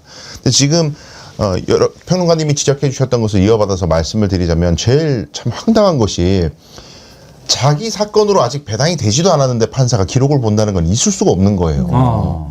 내 사건이 아닐 수 있단 말이에요. 원래 소부 3명 대법관이 심리하는 게 원칙이고 전원 합의체로 넘어가야 그때부터 내 사건이 되는데 대법관 전원이 이게 대법원 합의체로 넘어올지 안 넘어올지도 결정이 안 된 상태에서 내 사건도 아닌데 본다? 말이 안 되고 그다음에 그때 대법원이 선고한 사건이 얼마나 많냐면 엄청나게 많아요. 수십 건이에요. 이 사건만 들여다본 게 아니라 수십 건의 사건들을 판결하고 심리를 했다고요. 그 와중에 어떻게 이걸 자기 사건에 배당되기도 전에 딴 사람한테 갈 수도 있는 사건을 본다는 거예요. 논리적으로 말이 안 되는 것이고 이게 전례가 없다는 점을 자꾸 이제 꽂혀서 얘기하다 보니까 어떤 반격이 자꾸 들어오냐면 아니 전례가 없어도 새롭게 좀 할 수 있는 거 아니냐? 에? 공직선거법 신속하게 판결 내리는 게 중요한 거고 법적 안정성을 위해서 좀 할 수 있는 거 아니냐 이런 논리를 펴는데 전례가 없던 이유는 뭐 관례가 없다 이런 수준의 문제가 아니라 불가능한 일이기 때문에 전례가 없는 거예요. 도저히 할 수가 없는 법률적으로 할 수가 없기 때문에 전례가 그렇죠. 없는 것이지 뭐 그때 동안에는 구태적인 거고 좀 잘못된 행태가 있었는데 이번에 새롭게 좀 빨리 해봤다 절대 그럴 수 없습니다.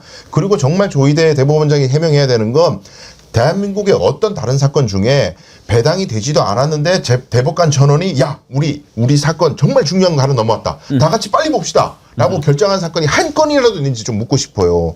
그리고 그 결정은 누가 했냐고요. 자 대법관들이 3-3-5 모여가지고 우리 다 같이 봅시다. 그렇게 합의했을 가능성은 없고 넘어오자마자 자 전부 다 모여. 이거 지금부터 중요하니까 빨리 봐요. 그걸 누가 했겠냐고. 조희대밖에 없잖아요. 대법원장이. 그걸 설명해야죠. 네. 적어도 어제 조희대는 그 부분에 대해서 확실하게 입장을 밝혀야지요. 지금 뭐 한덕수 만났다 안 만났다 이것도 중요하지만 우리는 다 알고 있어요. 왜 그렇게 했는지. 그래서 저는 지금 두 가지가 매우 필요하다고 주장을 했습니다. 어제도. 조희대에 대해서 조희대와 한덕수가 짜고 조희대는 이재명을 날려주고 그리고 한덕수가 국민의힘 후보가 돼가지고 그야말로 무투표에 가까운 선거로 대통령 돼서 윤석열 정권을 연장시키기 위한 음모. 이거 뻔한 거 아닙니까? 매우 쉬운 계산 아니에요? 자기들 생각하기에도 쉽군. 이재명 날리면 바로 되는 거 아니야? 이렇게 생각했을 거 아니에요? 그것을 밝히기 위한 특검 만들어야 된다 이거예요. 근데 지금 이 재판부 가지고는 안 되니까 여기 관련 내란 전담 재판부 만들어야 되는데 지금 조희대만 가지고 저렇게 하기가 쉽지 않으면 가장 급한 건 뭐냐. 조희대를 탄핵해야 된다 이 말입니다. 왜? 이 일을 했는데 지금 영상이 나와서 한덕수 이하 이런 자들이 다 거짓말을 했다는 걸 국민들이 알게 됐는데 일단 말도 안 되는 짓을 하지 않았습니까? 그 수많은 기록을 제대로 보지도 않고 이틀 만에 파기환송시킨 거. 이건 말이 안 되잖아요. 이런 짓을 저지른 자가 대법원장으로 그렇게 앉아 있는데 어떻게 해서 지기현이가 제대로 재판을 하겠습니까? 이걸 가만히 놔뒀다가 나중에 지기현이가 여러 가지 상황을 종합해 본바 윤석열 범죄 사실 인정이 안 되므로 무죄 어떻게 할 겁니까? 나라 뒤집어지면 그냥 뭐 울고 뭐 땅바닥 치면서 시리아 방송되고 할 겁니까? 그런 일이 안 일어나게 해야죠. 그래서 조희대를 탄핵시켜야 된다. 이 말입니다. 어제 장경태 의원이 천대 법원행정처장한테 그것이 바로 이게 문제다라고 정확하게 지적을 해요. 들어보시죠. 혹시 공직선거법상 공직자가 출마할 시 사퇴 시한은 며칠 전 사퇴인지 아십니까? 90일입니다. 90일인가요? 예. 예. 공직선거법에 왜 공직자가 출마할 시에 사퇴 시한을 90일이라고 했을까요? 행정 권력을 활용해서 공정한 민주주의의 전당인 주권자의 시간을 침해하지 않도록 하기 위함 아니겠습니까? 그런 취지로 그런데 지금 대법원이 이 주권자의 시간을 침해했습니다. 이 헌법 68조에 권리 및 자격을 상실할 시에는 60일 이내에 대선을 실시하게 되어 있죠. 예. 그 말은 무슨 의미겠습니까? 입법부, 행정부, 사법부 모두가 다 사실상 헌정 질서의 회복을 위해서 노력해야 된다는 의미 아니겠습니까? 그런 취지로 그럼 만약 입법부가 60일 동안 이렇게 이 대통령 선거를 하게 되어 있는데 모든 공직자는 출마해서 안 된다라고 입법을 했습니다. 만약 그러면 그리고 만약 그 당시 권리된 대통령이 아닌 대통령 직무대행이 총리가 만약에 이 법을 거부권 행사하지 않고 수용한다면 그거는 헌정 질서가 회복되는 과정입니까? 아니죠. 예. 6월 2일 날 대선이 있었습니다. 5월 1일 날 대법이 선고를 합니다. 대법이 정치에 관여한 거예요. 지금 법원행정처장님이 자꾸 삼권분립 얘기하시고 법원의 독립성과 공정성 얘기하시잖아요. 그런데 그러면 법원은 정치하는 곳입니까? 법원이 지금 침범을 하신 거예요. 정치 영역에. 60일간은 헌정 질서 회복을 위해서 입법부도 행정부도 사법부도 그 어떤 권한을 행사하지 말라고 지금 우리 헌법이 또 많은 공직선거법이 명시하고 있는 것입니다. 그런데 대법이 6월 2일 대선을 앞두고 5월 1일 날 선고를 합니다. 이렇게 빠르게 졸속으로 일주일 만에. 그럼 당연히 정치 행위를 하고 있다고 4월 4일 탄핵 심판 이후에 그 사이 60일 동안은 어떤 기관도 어떤 삼권도 작동해서는 안 되는 것입니다. 이 말이 어려운 얘기입니까? 법률에 의한 법리도 중요하지만 국민 상식에 의한 논리가 더 중요한 거 아닙니까? 중학생도 알아들 얘기 아닌가 이거? 김성환 평론가입니다. 네. 장경태 의원이 저렇게 논리 정연하게 정말 하는 거 네. 들으면서 내가 아주 감동을 했어요. 네, 맞습니다. 너무너무 명쾌한 논리로 지금 얘기를 하고 있거든요. 근데 대법원이 자복을 했어요. 제가 볼 때는. 대법원이 밝힌 입장 중에서 굉장히 흥미로운 문장이 있더라고요. 대법원이 밝힌 내용 중에 어떤 게 있냐면요. 왜 이렇게 신속하게 재판을 하게 됐느냐. 그 부분을 설명하는 구절이 있어요. 거기 이렇게 돼 있어요. 대선일에 가까운 시점에 사건을 접수한 대법원으로서는 대선이 임박한 시점에 이 사건을 심리하는 것이 불가피했다. 이게 지금 딱 조논리인 과제예요. 그러니까 대선일이 가까운 시점에 사건이 접수가 됐고 대법원은 불가피하게 빨리 신속하게 결정을 내릴 수밖에 없었다. 이 뜻이거든요. 근데 그렇게 한 게 35일이란 얘기예요. 그럼 대법원이 항상 사건들이 접수될 때 선거법 관련 사건들을 이렇게 처리했느냐? 그걸 봤더니 전례가 없어요. 보통은 지금 조희대 대법원 시절에 사건들을 처리하는 시간들이 선거법의 경우를 따져봐도 3.1개월, 3개월을 넘겼어요. 평균을 따지면. 그러면 다른 사건들하고 통상적으로 처리를 했다고 하면은 또 아니 그거를 최대한 당기려고 했다 하더라도 2개월 내에 심리하기도 쉽지 않다는 상황이에요. 그런데 35일 만에 결정을 했다는 얘기예요. 이건 정치적으로 판단했다는 얘기입니다. 왜? 자기들 나름대로 판단할 때 국민들이 혼란을 겪지 않도록 이 대선 후보는 자격이 없어라고 빨리 결정해 줬어야 될 필요가 있었다고 하는 얘기를 스스로 얘기한 거나 다름이 없어요. 그리고 지금 뭐 계속 통계가 인용되지만 지난 5년 동안 대법에 상고가 들어가고 난 다음에 35일 내에 결정한 사건이 1820건 정도 된다고 하거든요. 그 중에 대부분은 상고 기각이나 이런 결정을 내리는 거지 1, 2심이 이 유무죄 판단이 엇갈려서 파기환송이 되는 경우는 이재명 대통령 사건 딱 한 건밖에 없었다는 거예요. 저는 더군다나 당시에 이 판결 내용이 알려지고 제가 국회에 있었는데 이 판결 내용을 들은 한 교수님은 철썩 주저하더라고요. 난 태어나서 이렇게 황당한 건 처음 보다. 왜냐하면 무죄를 유죄로 바꾼다라는 것은 대선판을 완전히 휩쓸 수 있는 일인데 이렇게 빨리 한다고? 이렇게 어이없게 한다고? 더구나 내란 사건이 진행된 사건에 있어서 내란 수계를 탄생시킨 정당과 반대되는 정당의 유력 대선 후보에 대한 판결을 사실상 유죄로 뒤집는 판결이 5월 1일 날 나온다고? 6월 국회인데 이거 어떤 국민이 도대체 납득을 하라는 겁니까? 이거는 당시 민주당뿐만 아니라 심지어 보수 성향의 학자들도 이 소식이 들었을 때 저는 그 표정을 잊을 수가 없어요. 너무나 어이없어 하면서 어떤 분은 자리에 털썩 주저하면서 이 표현, 나쁜 땡땡들 저한테 이런 표현을 쓰시더라고요. 우리 헌법을 완전히 바보로 만든 거다, 사법부가. 사법부가 국민 주권위에 군림할 수는 없는 겁니다. 국민이 대통령을 선출하려고 하는 국민 주권이라는 엄정한 가치를 당시 대법원이 가입해서 사실상 대선 판도를 바꾸려고 한다는 것은 대다수 국민이 의심하는 바였고, 그에 대해서 그나마 해명을 하라고 오히려 국회에서 기회를 준 거를 조희대 대법원장이 스스로 걷어차고 오히려 불신을 더 가속시킨 게 바로 국감 현장에서 보여준 모습이었습니다. 그러니까 법원의 그 아까 평론가님 말씀해 주신 그 판결문 논리에 대선에 임박해가지고 사건을 접수했기 때문에 우리가 심리를 신속하게 하지 않을 수 없었다. 불가피했다고 그러는데 가피입니다. 불가피가 아니라. 왜 그러냐면 자, 예를 들어서 이재명 대통령의 그 당시 공직선거법 위반 혐의가 이번 대선의 선거운동 관련해가지고 어떤 허위사실을 공표한 것 때문에 사건화가 돼가지고 재판에 넘어갔다면 자신의 허위사실의 발언 때문에 이 선거에 왜곡된 여론이 형성돼가지고 당선된 가능성이 있다 없다. 이걸 논하는 상황이라면은 대법원의 논리가 맞을지도 몰라요. 근데 이 사건은 지난번 대선에 있었던 사건인 거고 그 대선은 이미 끝나고 종료된 사건이란 말이에요. 근데 이번 대통령 선거를 앞두고 지난번 대선에서의 공직선거법 위반 혐의를 빨리 결정해야 될 하등의 논리적 이유가 없는 거예요. 그 논리적 이유를 대봐라 그러면 하나밖에 없어요. 공직선거법 위반으로 형이 확정되면은 피선거권이 박탈된다. 근데 그거는 이번 선거에서의 위법 행위 때문에 일어나는 일이 아니잖아요. 대법원으로서는 그 시기를 반드시 이번 대선 전에 판결해야 된다는 이유가 없습니다. 논리적으로. 있다면은 반드시 이재명 대통령을 후보집에서 낙마해야 된다는 이해관계 가진 사람이라면 불가피가 맞죠. 못 피하죠. 아니 그리고 어떤 공직자가 그런 공직선거법을 위반해서 당선되었다. 그러면은 뭐 엄히하겠다라는 의지를 밝힌 거라고 해석되는데 더군다나 패배한 사람이었어요. 그렇죠. 그 패배한 사람에 대해서 다시 이렇게 서둘러서 한다는 거 이거 누가 봐도 대선에 개입하는 명백한 의도로 보여요. 그러니까 633 원칙 이런 게 있는 이유가 자 어떤 공직자가 당선이 됐는데 알고 봤더니 당선 무효형에 해당하는 큰 잘못을 저지른 걸로 의심이 돼요. 근데 지금 재판이 계속 길어져요. 근데 이 양반은 계속 공직을 수행하고 있어요. 그럼 이게 당선 무효인 놈이 계속 후작질을 하는 거 아니에요.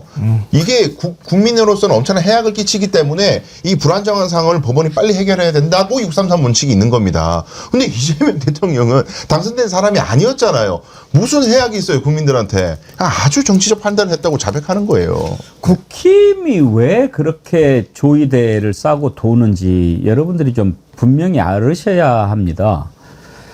자기들 편이라고 생각해서 그러는 거죠. 그리고 앞으로 선거법 위반이라든지 또 여러 가지 사건이 있을 때 혹시라도 법원이 자기들한테 유리하게 해주지 않을까 하는 기대를 갖고 하는 것 같은데 그것은 매우 의도가 불순한 겁니다. 지금 중요한 것은 선거가 왜 중요합니까? 선거는 국민의 뜻을 묻는 겁니다.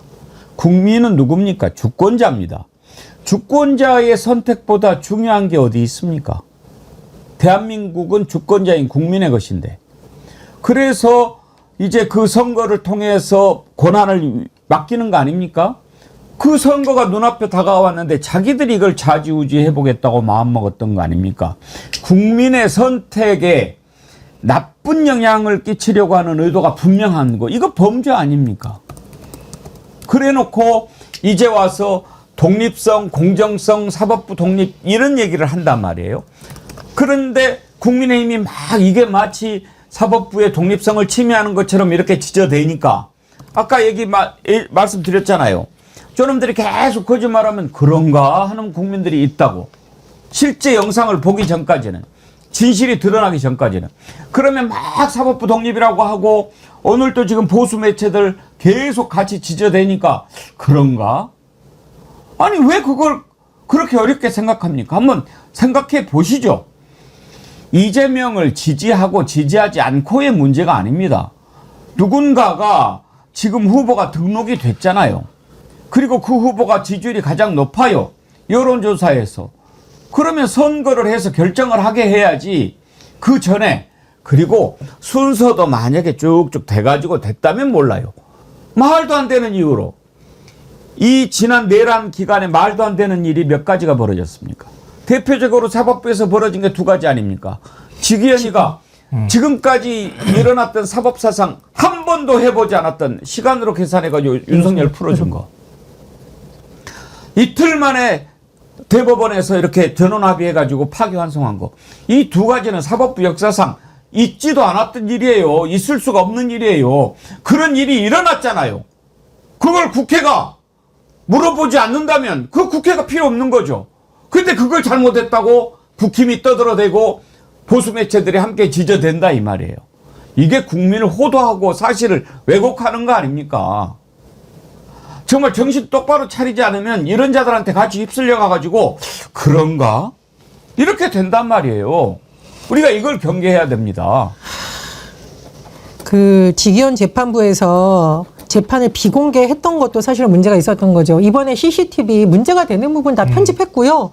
국민들이 법정에서 이런 일이 일어났더라라는 기사를 본 것이 아니라 그 CCTV를 모두 볼 수 있었기 때문에 내란 공범이 누구였는지, 누가 거짓말을 하고 있는지 모두 다 알 수 있었던 겁니다. 그래서 지금 재판 공개를 한 겁니다. 여러분들 보시면 재판 공개 효과가 얼마나 큰지 아시겠죠? 근데 지기현 재판은 어떻게 했어요? 온갖 국가 기밀 어쩌고 하면서 재판 공개 안 했습니다.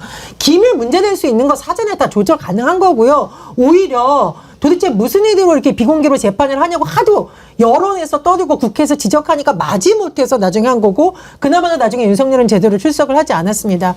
사법부가 지금 보여주는 태도를 보면서 어떤 국민들이 분노하지 않을 수 있겠습니까? 더군다나 이건 일반 재판도 아니고 내란 이후에 펼쳐지는 내란 주요 종사자와 방조자들에 대한 재판 아닙니까? 그 과정에서 사법부가 구속을 시켜야 되는 이유가 있다면 구속을 시켜주시고, 공개를 해야 된다면 국민들에게 적극적으로 공개를 하는 것이 또 다른 불신을 제거하는 방법인 거고요. 무엇보다 조희대 대법원장의 모습은 어떠한 불신도 해소하지 못했고 불신만 더 키웠습니다. 이 문제는 국회에서 끝까지 검증을 해야 될 수밖에 없다고 봅니다. 조희대 대법원장은 개별 그 판사의 판결에 대해서 이의 제기하는 문제, 이걸 예를 들면서 사법 독립을 얘기한단 말이에요. 저는 이제 그 판사를 앞에 내세우고 자기가 뒤에 숨었다고 생각하는데요. 그러니까 이번 이제 이런 사건들을 보면서도 느끼지만 우리나라의 지금 사법부가 얼마나 기득권 집단화돼 있는지, 자기들끼리 이번 한 번뿐만이었겠습니까? 이번 말고도 어떤 논리를 동원하더라도 자기들은 논리적인 정합성만 갖추면은 유무죄 얼마든지 바꿀 수 있다고 하는 생각들이 상당수 퍼져 있었을 거라고 생각해요. 그걸 지금 보여주는 거라고 보고요. 조희대가 자꾸 일선 판사들 판결 가지고 사법 독립 얘기하는데 판사들한테 자꾸 공포심 심어주는 거예요. 내가 꺾이면 너희들도 같이 꺾이는 거야. 우리가 그동안에 이런 공간에서 살아왔잖아, 같이. 다 암묵적으로 알고 있었잖아. 이런 것들 지금 강조하면서 오히려 판사들한테 공포심을 심어주면서 나를 도와달라 이렇게 얘기하는 거나 다름이 없다고 생각하거든요. 이번 보면서 제가 답답하다고 느끼는 게 미국 연방대법원도 마찬가지인데요. 우리 대법원이 일종의 판례를 남기는 거는요, 개별 사건에 대해서 유무죄에 관한 부분이라기보다는 우리 사회에 굉장히 중요한 의사결정을 할 때 어떤 판단을 내려야 되는지 판사들한테 기준점을 세워주는 거예요. 근데 이재명 대통령의 유무죄 바꾸는 거는요, 개별 사건에 대해서 개입하고 들어간 거예요. 이거는 판례를 남겼다고 보기 어려운 사건이에요, 제가 볼 때는. 하여튼 뭐 어렵게 생각할 거 없어요. 지금요 딱 보면 매우 단순해요. 윤석열, 한덕수, 조희대 이 자들이 생각하는 건 딱 하나예요. 이재명 대통령 되면 우리 죽는다. 어떻게 해서든지 이재명 대통령 되는 거 막아야 된다. 그거밖에 뭐가 있습니까? 그렇게 하기 위해서 별짓을 다 했던 거죠. 이제 다 드러나고 있는 거죠. 시간이 많이 지났네요. 한 가지만 여쭤보고 오늘 일부를 마치죠. 강수영 변호사님, 오늘 박성재 전 법무부 장관 이제 구속영장 심사하지 않습니까? 네. 어제 한 변호사님한테 여쭤봤더니 조금 고개를 갸우뚱하더라고요. 기각될 가능성도 있다라고 하던데 어떻게 보십니까? 아니, 당위로야 당연히 구속돼야 되는 게 맞죠. 잘못한 게 맞고 맞는데 박성재 장관이 논리를 개발한 게 생각보다 법꾸라지 기술이 발달했더라고요. 제가 보니까 예. 같은 현상을 가지고 의도를 비트는 거예요. 이건 기술인데, 그러니까 팩트를 다투는 게 아니고, 뭐 예를 들면 내가 문건을 봤다, 못 봤다. 이건 팩트의 문제잖아요. 근데 문건을 어떤 의도로 봤다. 이런 식으로 의도를 자꾸 비틀려고 하는 게 보이더라고요. 그러면은 한덕수 영장 기각됐을 때처럼 판사가 요거는 다툼의 여지가 좀 있다. 의심은 드는데 다툼의 여지가 있다. 이런 식으로 보는 판사들이 있어요. 사실관계. 근데 윤석열처럼 팩트를 아예 부인해버리면 법원이 굉장히 안 좋게 봅니다. 근데 팩트를 인정하면서 그걸 의도라든지 동기라든지 이런 것들을 자꾸 왜곡하면은 법원이 헷갈려해요. 근데 박성재가 그런 작전으로 지금 가고 있는 것 같아서 약간 우려는 되는데, 그런데 지금 나와 있는 알려져 있는 것과 다른 국무회의도 오늘 특히 다뤘던 한덕수 총리 사건에서 나왔던 그 CCTV 장면들만 종합해도 당시 국무위원들이 계엄을 만료했다라는 1초도 그런 장면이 없다. 그렇다면 박성재도 마찬가지 아니겠느냐라는 법원의 영향을 크게 받을 겁니다. 예. 근데 저는 뭐 봐요. 발표될 가능성이 거의 90% 이상이라고 보는데요. 왜냐하면 한덕수 구속영장 기각하고 난 다음에 국민들이 갑자기 확 분노가 막 치밀었단 말이에요. 그러고 난 다음에 서울중앙지법에 판사를 투입하고 서울고법에 전담재판부 만들고 이런 조치들이 줄줄이 나왔어요. 그리고 재판 공개 지금 하고 있잖아요. 사법부도 놀란 거예요, 지금. 그러니까 이렇게 이 방향으로 그대로 가면 안 되겠구나. 더군다나 지금 사법개혁 얘기까지 나오는 상황이기 때문에 아마 여기에서 박성재 구속영장까지 기각하면 그 감당하기 어렵다고 볼 거예요. 박성재 기각하면 조희대 바로 탄핵해야 됩니다. 난리 나는 거예요, 진짜. 맞습니다. 난리 나는 거예요. 예. 예, 오늘 1부는 여기까지 하도록 하겠습니다. 2부에 주블리 민주당의 김병주 최고위원과 함께 얘기 나눠볼 텐데, 어제 국감 또 국방위에서도 내란 가지고 또 매우 시끄러웠더라고요. 이 내용 한번 다뤄보도록 하겠습니다. 제가 요즘에는 좋아요 말씀을 좀 잘 안 드려서 그런가요? 좋아요가 매우 부진합니다. 지금 15,000명 넘게 함께하고 계신데 좋아요가 6,750분? 이제 제가 말씀드리니까 눌러주시나요? 좋아요 꼭 눌러주시고요. 구독은 무료입니다. 혹시라도 보시는 분 중에 구독 안 누른 분 계시면 구독도 눌러주시면 좋습니다. 그러면 정어리TV가 쑥쑥 자라납니다. 좋아요, 구독. 여기에 또 알림도 누르면 여러분 방송 제때에 잘 찾아서 오실 수 있습니다. 일부 함께해 주신 김성환 평론가님, 전혜원 원장님, 강수영 변호사님 세 분 고맙습니다. 네, 감사합니다.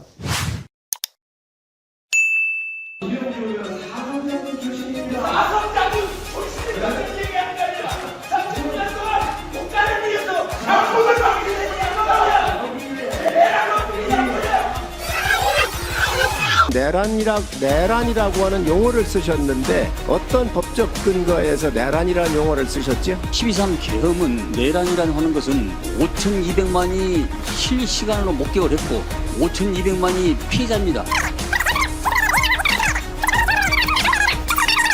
조용히 계세요. 조용히 계세요.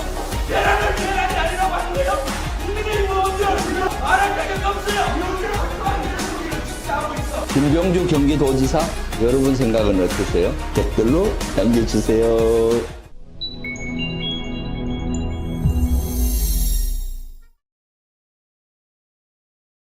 예, 주블리의 손자병법 시간입니다. 지난주 추석 연휴가 있어서 하루 못 뵀더니 더 보고 싶네요. 네. 어서 오십시오. 김병주 최고위원님 반갑습니다. 네. 추석 때 어디에 어떻게 보내셨어요? 저는 쓰리고 투어를 했습니다. 쓰리고? 예. 고스톱 치셨나요? 경기도에 보고 듣고 느끼고 오자가 세 개잖아요. 보고 듣고 느끼고 쓰리고 투어를 경기도 각 지역을 곳곳을 다니면서 했습니다. 이번에는 아예 차량을 없이 대중교통으로 다니면서 구석구석 얘기를 들었죠. 색다른 네네. 의미가 있죠. 네네. 차 타고 다닐 때 못 보던 것을 볼 수 있잖아요. 그럼요. 예를 들면 광주하고 이천을 가서 톡버스라는 걸 타봤어요. 톡버스? 네. 택시처럼 버스를 부르면 오는 거예요. 버스가. 그런데 이 버스는 이제 정류장과 정류장끼리, 택시와 다른 경우는 택시는 집 앞까지 오잖아요.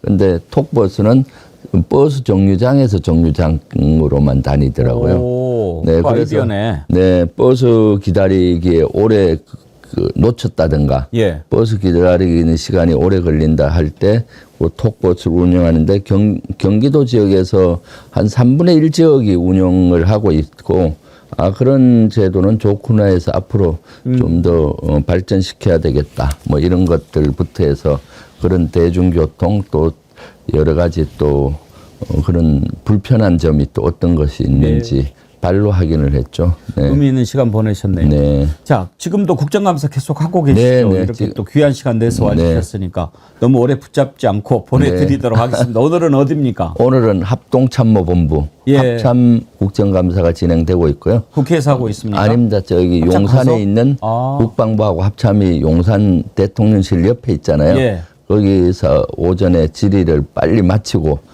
제가 불이 나게 달려왔습니다. 다시 가셔야 되는데 합참 가서 질의하고 그 국감하고 그러면 고향 가는 기분 느끼지 않으십니까? 고향 가는 느낌도 있지만은 많이 서글퍼요. 왜냐하면은 윤석열 정권 때 국방부 건물을 뺏어서 대통령실을 옮겼잖아요. 예. 그러다 보니까 국방부가 건물이 없어서 합참에 한 4개 층을 뺏어서 들어가고 합참은 또 밀려서 다른 데로 가고 막 뿔뿔이 흩어지고 그런 모습을 볼 때마다 윤석열 정권의 그러한 무도한 행위에 대해서 분노감을 느끼고요. 이번에는 또 바로 옆이 대통령실이잖아요. 예. 이재명 대통령께서 옆에 계신다 생각하니까 조금 감회가 새롭고 마음이 편해지긴 하는데 그래도 이제 대통령실이 청와대로 옮기려고 하고 있지 않습니까? 옮겨서 비정상의 정상화를 빨리 해야 되겠다라는 것을 느끼고 있습니다. 얘기 나온 김에 대통령실을 청와대로 옮기면 그 국방부 합참이라든지 이런 부분들은 어떻게 정리가 되는 게 저는 원래대로 가야 된다고 봅니다. 비정상의 정상화를 해야 된다. 왜냐하면은 무도한 윤석열 정권이 새로 건물을 지어주고 들어간 게 아니에요. 그냥 뺏어서 들어간 겁니다. 국방부 건물하고 그 주변 건물들 또 공간도 다 뺏어서 들어가 버렸잖아요. 그러다 보니까 국방부가 갑자기 갈 데가 없어진 거예요. 그러니까 이하 부대인 합참 건물을 또 뺏어서 들어가고 한 3-4개 층.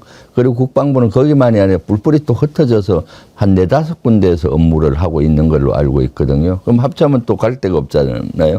그러니까 시설본부 건물 나가라 하고 거기 들어가고 시설본부는 또 다른 데로 가고 막 이런 지경에 놓였거든요. 어떤 경우는 한 5번 이사를 한 거예요. 이거 밀고 가니까 그다음 밀리고 해서. 윤석열 이자가 용산으로 대통령실 옮기면서 들어간 비용이 전부 얼마나 될까요? 저는 천문학적 수라고 봐요. 수조 원이 든다고 봐요. 실질적으로 소모된 액수 플러스 그 3년 동안 용산에 대통령실이 있음으로써 여러 가지 비용이 더 많이 들었죠. 직접적인 비용은 뭐 리모델링 비용이나 이사 비용이나 각종 이런 것들인데 그 이상에 든 것들이 많아요. 왜냐하면 거기 들어감으로써 용산기지 이전이 3년 지체됐습니다. 그렇죠. 예, 용산기지 이전이 3년 지체됐다는 거는 뭔가 하면은 용산 지역 개발이 3년 지체가 됐고 용산 지역 개발 3년 지체됐다는 거는 서울 지역 개발이 3년 동안 제대로 이루어지지 않았다는 거죠. 그리고 또 미래로 나아가야 되는데 드론 택시나 드론 택배 이런 것들이 대해서인데 그 항로가 실제 한강을 경유해야 되는데 용산에 들어가면서 한강이 비행금지 구역에 잡혀버려서 그러한 미래 산업도 제대로 이루어지지 못하고 있다. 그런 것까지 따지면은 천문학적인 손해를 보고 있는 거죠. 어제 뉴스 보니까 또 이런 일도 있더라고요. 용산으로 이렇게 옮기니까 경호 뭐 관련된 뭐 건물이 필요할 거 아닙니까? 그래가지고 거기 미팔군 그 관사가 있는데 거기를 경호시설로 쓰려고 MOU를 맺어가지고 지금까지 한 40억이 들어갔는데 그렇죠. 이제 그 옮긴다고 그러니까 미군이 중단해가지고 쫓아내버렸다는 거예요. 그리고 이제 경호처가 들어오지도 못하게 하고 40억 그냥 날아가는 거 아닙니까? 그렇죠. 그리고 어저께 저도 그 뉴스를 봤는데 경호처 직원들의 숙소가 예전엔 청와대 주변에 있었잖아요. 경호처 직원들은 또 즉각 반응을 해야 되기 때문에 대통령실 가까이 있어야 되는데 일부는 용산으로 오면서 군인 아파트를 뺏어서 들어갔어요. 그리고 경호처 그쪽으로 군인들 내쫓아 버리고 그럼에도 불구하고 부족하잖아요. 그래서 미군이 쓰던 미군이 대다수 미군들은 평택으로 이전했기 때문에 미군이 쓰던 숙소가 녹사평 예. 옆에 있어요. 그거를 이제 아마 미군 미8군 사령관하고 MOU를 체결해서 당분간 쓰는 걸로 아마 했던 것 같고 거기 40억을 투자해서 했는데 12.3 내란 이후에 미국이 보니까 주한미군 입장에서 보니까 앞으로 이거 주면 안 되겠다 해서 출입 금지를 시켜서 40억이 날아갔다는 거 아니에요. 그리고 사실 청와대로 이전을 하게 된 것도 필요 없는 겁니다. 뭐. 그런 예산이 줄줄이 센 것들이 너무 많죠. 네. 정말 때려 죽일 놈입니다. 네, 그럼요. 네. 그 어제 국감 얘기하기 전에 오늘 아침에 합참하셨다고 그러는데 네. 그 혹시 어떤 부분에 대한 질의를 하고 오셨나요? 오늘 몇 가지 질의를 했었는데 예. 제일 먼저 오늘 대통령께서 지시를 내린 게 있어요. 군 내에 내란 부역 가담자들, 내란 가담자들은 발본색원하고 승진을 취소해야 한다. 진급한 사람들. 라고 지시를 했어요. 그래서 제가 그걸 제일 일성으로 지시사항 받았느냐. 대통령의 의지가 강하니까 합참은 앞으로 여기에 대해서 어떻게 할 거냐 질의를 했고요. 그래서 여기에 대해서 강한 얘기를 했고. 진급 취소하겠다는 약속을 받았습니까? 네, 그렇게 하겠다고. 취소 가능하지요? 가능하죠. 왜냐하면은 뭐 거기에 여러 가지 죄가 밝혀지면은 당연히 취소를 해야 되는 것이고요. 그리고 나서 오늘 핵심적인 것이 외환 유치제에 관계된 걸 새로운 사실을 제가 제보를 받고 확인한 것을 질의를 했는데 그것이 뭔가 하면은 그동안 북한에 무인기 보낸 건 많이 밝혀졌잖아요. 무인기를 평양에 보내서 의도적으로 경추시키고 국지전을 유도해서 비상계엄의 대의명분을 하려고 했다 하는데 풍선으로 이제 심리전단에서 전단을 북쪽으로 보낸 정황들이 나타났어요. 그래서 그것을 제가 보니까 민간인이 말고 정부가 풍선을 보냈다는. 군에서 그동안은 민간인에서 보낸 사례들은 종종 있었고 그걸 또 윤석열 정권에서는 방치했지 않습니까? 그런데 군에서 했다는 거예요. 그래서 보니까 9월 19일 날 합참의 작전본부장하고 작기부장, 뭐 심리전 과장 이런 요원들이 들어갔고 그것까지는 확인이 됐거든요. 그래서 자료 출처를 보니까 백령도에 들어간 근거들을 제가 확인을 했어요. 그래서 왜 갔는지를 추적을 했더니 아마 비밀이라는 이유로 밝히진 않았는데 그럼 그 작전을 어디서 했느냐. 61대대라는 백령도 부대가 있는데 그쪽에서 작전을 한 것 같아요. 이 심리전 중대. 그래서 그 위병소 대대 출입일지를 제가 자료를 받았거든요. 그때 보니까 여러 날이 겹쳐요. 저기 보듯이 10월 7일에서 61대 되면 해병대 6여단 소속이군요. 14일, 21일, 11월 5일, 11월 11일에서 15일, 18일, 19일, 21일 이때도 무인기를 집중적으로 보낸 시기가 저때예요. 그때 풍선으로 심리전단을 같이 보낸 작전을 한 걸로 추정이 돼서 저 보십시오. 업무로 나오잖아요. 21, 22 같은 경우는 10월 14일 날 중사 신모 씨가 업무를 했다. 저 61대대 가서 심리전이. 그다음 22번도 보면은 무슨 중사가 업무하고 저것은 사실은 제가 봤을 때 전단을 풍선에 띄워서 보낸 거거든요. 그래서 여기에 대한 질의를 했는데 지금 보안이라는 이유로 밝히질 않고 있는데 부인은 안 하더라고요. 안 보냈다고. 안 보냈으면 안 보냈다고 부인을 했을 거 아닙니까? 얘기해 줄 수 없다라고 하는데 이것은 계속 제가 확인을 할 예정입니다. 네. 근데 지금 해병대 6여단 소속이면 저 때도 김계환이가 사령관으로 있을 때 아닙니까? 요때는 그렇죠. 그러면 단순히 지금 김계환이가 해병대 사령관으로 있었을 때라면 최해병 특검만이 아니라 내란 특검도 김계환 불러가지고 너 알고 있었어 모르고 있었어 물어봐야 될 것 같은데요? 네. 김계환이가 요때 있었는지는 좀 확인이 필요하고요. 요거는 이제 해병대하고는 좀 다를 그 연관성은 좀 적을 거예요. 예. 아마 왜냐하면은 심리전 부대가 백령도에 가 있고 그 작전을 왔다 갔다 하면서 하거든요. 아마 61대 지역이 이 작전하기 좋은 기지인 것 같아요. 예. 그렇기 때문에 이런 작전을 할 때 그래서 작전한다는 것만 해병대에 알려주지 이런 작전은 구체적으로 또 안 알려주거든요. 예. 그렇기 때문에 요것을 해병대까지 연관 짓기는 뭐하고 대신 이제 출입일지라든가 이런 기록은 남아 있는 거잖아요. 예. 그렇기 때문에 이것은 합참에서 작전본부장과 작기부장, 심리전 가장과 심리전단이 관여를 했다. 그리고 그 위에 아마 김용련이 있었고 윤석열이 있는 걸로 지금 추정을 하고 있거든요. 예. 그래서 외환 유치는 그동안 무인기에만 우리가 많이 포커스를 맞췄는데 무인기뿐만 아니라 풍선을 보내는 심리전도 한 것으로 추정되기 때문에 요러한 사항들을 지금 집중적으로 질의를 하다 질의 시간이 7분밖에 안 돼요. 그러니까요. 그래서 오전 질의는 그걸로 끝내고 왔는데 오후에 다시 여기에 대해서 좀 더 확인 질의를 하려고 그럽니다.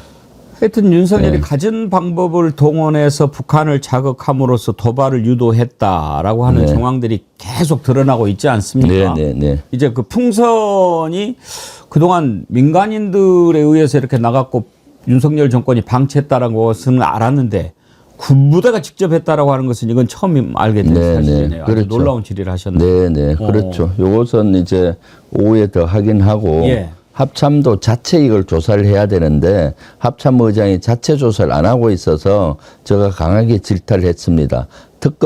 질의하니까 특검에서 수사하고 있기 때문에 뭐 특검에 수사적인 상황이니까 뭐. 적극 지원하겠다고 하는데 제가 호통을 쳤죠. 예. 특검 하지 말고 합참 자체 조사할 수가 있지 않느냐. 합참에는 전 밑에서 검열단 같은 데가 있거든요. 당장 보내면은 이거 확인을 금방 되는 사항이에요. 그런데도 특검 타령하지 마라. 올 이재명 대통령 지시 못 받느냐. 내란 발본색원 해야 된다. 관련자들 엄벌하고 승진이라든가 진급에서 배제해야 된다. 이런 얘기를 했기 때문에 넌 그 수명을 해서 하라라고 강하게 질타 겸 요구를 했죠. 네. 근데 지난번에 부승찬 의원도 그렇게 막 화를 내고 그러는 모습을 봤는데 이번에 정권이 바뀌고 새로 군 인사를 했는데도 군이 이렇게 좀 확실하게 국민이 이렇게 원하는 모습을 잘 못 보여주는 것 같은 생각이 네, 들어요. 그렇죠. 어떻습니까? 그런 면이 가장 안타까운 네, 그렇죠. 지점이죠. 사실 자정 노릇을 해야 되거든요. 스스로의 이걸 반성하고 어떻게든 내란에 대한 발본색원하겠다는 의지가 강하지 않으면은 이것은 내란 특검이나 이런 데서 할 수 있는 건 빙산의 일각이거든요. 그럼 군 스스로 자정의 노력을 해야 되고 그리고 이재명 대통령께서 임명한 합참 의장이라면은 또 각군 총장이라면 그런 의지를 갖고 해야 되는데 지금 좀 미온적이라서 예. 제가 그 분야에 대해서 계속 그 질타를 하고 있습니다. 국방장관이 인사 건의를 잘 못한 거 아니에요? 네, 그까지는 뭐. 아니 지금 네. 국방부, 법무부 이 두 인사를 보면 국민들이 정권 바뀐 거 맞나? 이렇게 생각하는 부분이 꽤 있거든요. 그렇죠. 사실 안규백 장관이 그 청문회 때도 제가 제일 먼저 요구했던 것이 가자마자 해야 될 것이 내란을 자체 조사를 해라. 그 조사를 최대한 빨리 많은 인력을 가지고 하고 그걸 결과를 가지고 내란에 부역한 자가 있으면은 진급에서 배제하고 처벌할 사람은 처벌하고 해라 하는데 그게 좀 늦었어요. 사실 지금은 조사는 하고는 있는데 아직도 어저께도 국방위에서 제가 했더니 조사하고 있다 하는데 언제까지 조사하느냐. 빨리 그 국민들이 답답해하는 이유는 속도감 있게 조사를 하고 이것을 인사에 반영시키고 처벌할 사람은 처벌하는 거다라고 다시 한번 얘기를 했죠. 조금 더 국민들이 원하는 속도감과 국방부가 하긴 하는데 그 속도감을 못 따라가는 것 같아요. 그런 것들이 답답한 지점이죠. 답답해요. 네, 그래서 네. 좀 국민들이 아쉬워하는 네, 그래서 많습니다. 아마 오늘 이재명 대통령께서 다시 인물 내리신 것 같아요. 예. 어제 아마 국방이나 이런 감사하는 결과를 보고 또 국무총리 한덕수 CCTV 공개되는 거 저런 거 보고 내란 잔당들, 내란 세력들이 곳곳에서 몸을 숨기고 있구나 하는 걸 알아서 군에서도 저래서는 안 되겠다 해서 오늘 특별 지시를 하신 걸로 제가 알고 있거든요. 내란을. 이재명 대통령 특별 네. 지시하는 거 보면서 네. 참 국민들이 원하는 부분, 네. 가려워하는 부분을 제대로 긁어준다 생각하면서도 네. 좀 아쉬운 게 왜 저걸 대통령이 시시콜콜 디테일 간섭하게끔 장관들이 그냥 있느냐 이런 네. 부분입니다. 왜냐하면 대통령이 야, 그 마약 수사 제대로 안 되는데 백혜령이 갖다 집어넣어. 이 이야기를 대통령이 해야 됩니까? 그러니까요. 장관들이 좀 알아서. 법무부 장관이 알아서 해야죠. 맞아요. 그렇게 해야 되는데 네. 그거 안 하고 뭐 이문정이 무엇이 어쩐다고 그것이나 지적했었고. 네. 안기백 장관도 이런 식으로 잘못해서 인사되고 진급되고는 팍팍팍 취소시켜야 되는데 그 대통령이 저 잘못된 것 같은데 취소해. 이렇게 해야 되냐고요. 그러니까요. 장관들이 알아서 해야지. 대통령한테 그런 짐이 다 가게끔 하면 되겠습니까? 네, 정확히 보셨습니다. 그래서 저도 계속 그런 부분을 요구를 하고 있잖아요. 지난번에 내란 특검 제가 종합 대응위원장을 맡아서 하도 답답해서 위원들을 이끌고 국방부 장관 안규백 찾아가서 빨리 조사단을 대대로 꾸려서 내란에 대한 자체 조사하라고 요구도 했었고, 윤호중 행안부 장관 또 찾아가서 각 그 지자체들이 부안에 수행한 것이 많을 거니까 그것도 조사하라고 요구한 것이고, 김민석 총리한테도 대정부 질의를 통해서 그 국무총리실 산하에 있는 조사기관을 가지고 각 부처, 행안부, 법무부 이런 내란에 동조한 부분이 뭔지를 조사하라고 요구를 한 거거든요. 그리고 어저께도 국방위에서 제가 조의대도 대법원장도 내란에 부하 수행했을 확률이 많다. 예. 그러니까 안규백 장관이 밝혀라. 왜냐하면은 비상계엄 하에서는 군사법원이 운용이 되는데 13개 범죄는 민간법원에서 군사법원으로 이양되잖아요. 그냥 이양하지 않을 거 아닙니까? 이거는 어느 군사법원으로 옮기고 어느 법원에 있는 거 옮기고 이걸 대법원과 협조를 해야 되는데 그걸 분명히 군에서도 요구를 했을 거고 대법원에서는 협조를 했을 텐데 이런 거를 국방부에서라도 밝힐 수가 있는 거거든요. 그래서 그런 것들을 요구를 했죠. 네. 하여튼 좀 장관들이 알아서 착착착착 해주고 대통령은 미래를 향해서 쭉 갈 수 있도록 그렇게 좀 해줬으면 좋겠는데 아쉬움이 많습니다. 네. 이게 정리가 안 되니까 지금도 어제도 국회 국방위 보니까 성일정 위원장이라든지 몇몇 사람들이 내란이나 아니네. 아니 지금 이걸 두고 귤이네 아니네 얘기하는 거하고 똑같은 거 아닙니까? 그러니까. 어제 한기호 의원하고 이게 귤인데 귤을 안 먹어봐서 귤인지 모른다 이 얘기랑 똑같아요. 내란인데 내란 지금 재판이 안 끝났으니까 내란을 할 수 없다. 무슨 뚱딴지 같은 소리를 하고 있는지. 어제 영상 한번 보십시다. 네. 그 사이 귤 하나 드십시오. 네. 맛있습니다. 그거. 예. 이게 귤인데 먹어봐야 귤인지 압니까? 참. 드셔보세요. 안 먹어봐서 귤이라고 정의할 수 없다. 이것이 국민의힘 입장과 비슷한 거죠. 참 아이고 저 어저께 얼마나 열을 받고 얼마나 분노스러운지 어제 목이 쉴 정도였어요. 그러게요. 네. 정말 그 국민들이 네. 다 그랬어요. 어제 그 영상 한번 보시죠. 네. 피고인이 대접견실 테이블 위에 올려놓은 문건 외에도 나갔네요. 예. 네.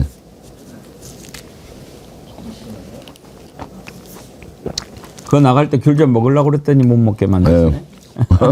아 맛있네요. 아, 예. 이게 극조생귤이라고. 아, 어디서? 제주도에서 바로 온 겁니다. 제주도. 이게 2주만 나와요, 딱. 네. 2주간만 나오는. 너무 맛있네. 아, 제주 극조생귤. 극조생. 네. 조생은 일찍 나온 거. 극조생은 매우 일찍 나온 거. 네. 그러니까 제주도에서 귤 처음 나온 거예요. 아까 되게 국정감사 가서 열받고 왔는데 갑자기 이거 먹으니까 조금 이거 다운하십시오. 스트레스가 풀릴 것 같네요. 제가 갈 때 몇 개 더 챙겨드릴게요. 한번 볼까요? 네. 저는 더 이상 한기호 의원을 의원이라고 부르고 싶지 않습니다. 한기호 의원은 국군 장병 앞에서 국군 통수권자인 이재명 대통령 국군 통수권자를 모독하고 가짜뉴스로 폄훼하고 모독했습니다. 도대체 국방위원으로서 자격이 있습니까? 막말도 일삼았습니다. 내란에 대해서 얘기하는 저에 대해서 우리 또 민주당 의원에게 대해서 지랄하네라고 막말을 해댔습니다. 지랄하는 게 누굽니까? 내란을 내란이라고 인정하지 못하는 것이 지랄 아니겠습니까? 이 막말로 하답해 보면은 언쟁을 하는 과정에서 거두절미하고 과격한 발언을 한 것에 대해서는 제가 잘못했습니다. 사과합니다. 이상입니다. 사과했네요. 사과를 아주 했거든요. 예. 근데 오늘 이해전이 또 있었어요. 뭐예요? 저기 이래전이고. 예. 그래서 아주 깨끗하게 예. 제가 저렇게 했더니 예. 바로 잘못했습니다. 사과했습니다 하고 의외로 딱 하길래 참 훌륭하다. 그저 잘못한 건 하지만은 예. 국회의원이 저렇게 잘못을 인정하고 바로 하기가 어렵잖아요. 구구절절히 앞에 얘기는 안 하고 거두절미하고 사과하더라고요. 그래서 제가 휴식 시간에 가서 아이고 좀 위로를 해줬죠. 예. 아이고 그 사과 대통령을 막 폄훼하고 했거든요. 예. 그래서 아이고 사과를 그 거두절미하고 하는 거 보니까 아이고 좀 위로 겸해서 대인이시네요. 해서 격려를 해드렸어요. 예. 좀 풀어줘야 되잖아요. 예. 그랬더니 오늘 아침에 다시 그걸 가지고 어저께 자기가 사과를 했더니 뭐 예비역 장성들이나 많은 뭐 지지자들이 자기한테 막 욕을 하더라 하면서 어저께 김병주가 휴식 시간에 나와서 나한테 그 최고위원으로서 뭐 그 대통령 욕하니까 내가 혼냈고 근데 본인이 뭐 이렇게 사과하는 거에 대해서 대인이라고 막 이렇게 얘기하면서 하더라. 그 카메라 앞에 태도와 왜 뒤에서 태도가 다르냐라고 저를 디스하는 거예요. 그래서 어제는 대인이었고 오늘은 소인배다. 그래서 제가 오늘 의사진행 발언을 다시 신상 발언을 얻어서 배경을 설명했죠. 이것은 그렇게 아직 이유도 안 되고 쌈박하게 잘못을 인정하고 사과해서 예비역 장군다운 모습을 보여서 내가 나가서 아주 대인이라고 얘기를 했었는데 저렇게 그 뒤에서 한 얘기를 와갖고 찌질하게 못나게 저렇게 와서 다시 하는 거 보니까 참 소인배구나 하는 생각을 했죠. 예. 그 얘기는 못했는데 제가 어저께는 한기호의 저 모습은 대인의 모습이었는데 오늘은 역시 소인배다. 두 번 본인이 죽는 거잖아요. 얼마나 못났습니까? 그러니까요. 사고 딱 어제 했을 때는 잘했다 했는데 또 오늘 이제 또 뭐 예비역에서 야 씨가 그걸 왜 사과를 해 막 또 이런 모양이죠. 그러니까요. 아이고. 사과하고 뭐 또 지지자들이 아마 그쪽 극우들이 뭐라 그랬겠죠. 그러니까 못나게 그 사과했으면 딱 끝날 일인데 또 그걸 구구절절히 왠지 어제 대인 모습을 보이길래 저도 깜짝 놀랐어요. 그렇고요. 또 저런 거를 가리켜서 지랄한다는 거예요. 그러니까요. 그래서 어제 뭐 성일종 위원장이면서 뭐 또 내란이 어쩌고 저쩌고 해가지고 또 계속 언쟁을 그걸로 했잖아요. 언쟁이 됐죠. 왜냐하면은 내란에 대한 거를 그 국방에서 내란 극복을 위한 뭐 방안 이렇게 했어요. 그래서 내란이란 단어를 왜 국방부가 쓰느냐라고 시비를 성일종 위원장이 걸어서 제가 그건 말이 안 되는 거다. 내란을 내란이라고 하지 귤을 이걸 귤이라고 하지 귤을 아직 안 먹어봐서 귤이라고 얘기 못한다. 그 얘기를 하는 거예요. 재판 중이기 때문에 아직 형이 확정이 안 됐기 때문에 내란으로 단정할 수 없다. 그래서 내가 그랬죠. 이미 헌재에서는 내란 행위로 윤석열 내란 수기가 탄핵된 것이고요. 법정에서는 내란 행위에 대한 법정이 이루어지는 거고 죄를 사형이냐 무기징역이냐 면령형을 받느냐 형에 대한 재판을 받는 거지 않습니까? 예. 내란 죄의 중간인지 중형인지 이런 걸 판단하는 건데 마치 그걸 가지고 내란을 아직 정의하면 안 된다라고 해서 계속 호통을 쳤죠. 내란을 인정하지 못하면은 국회의원 자격이 없다. 특히 국방위원 자격도 없고 국방위원장 자격이 없으니까 그걸 인정 안 하려면 사퇴하라라고 제가 아주 현란하게 뭐라 그랬죠. 네. 성일종 위원장도 어떻게 해서든지 뭐 저기 해보려고 그러는데 딱해요. 딱. 네, 그렇죠. 네. 딱하죠. 어떻게든 자기 지지자들한테 보이려고 그런지는 몰라도 사사건건 그걸 가지고 시비를 걸고 있는 거죠. 예. 몇 가지 이제 국감이 계속 진행되느라고 국감 사안들이 많기는 합니다만은 아무래도 중요한 현안들이 몇 가지 있고 당 차원에서 어떻게 생각하는지 궁금한 게 있어서 좀 여쭤보겠는데 어제 법사위에 조의대 나와가지고 눈만 껌뻑껌뻑하다가 갔지 않습니까? 그렇죠. 그리고 나중에 돌아와서 한덕수 만났냐 하는 것에 대해서도 해명을 하는데 석연치가 않았어요.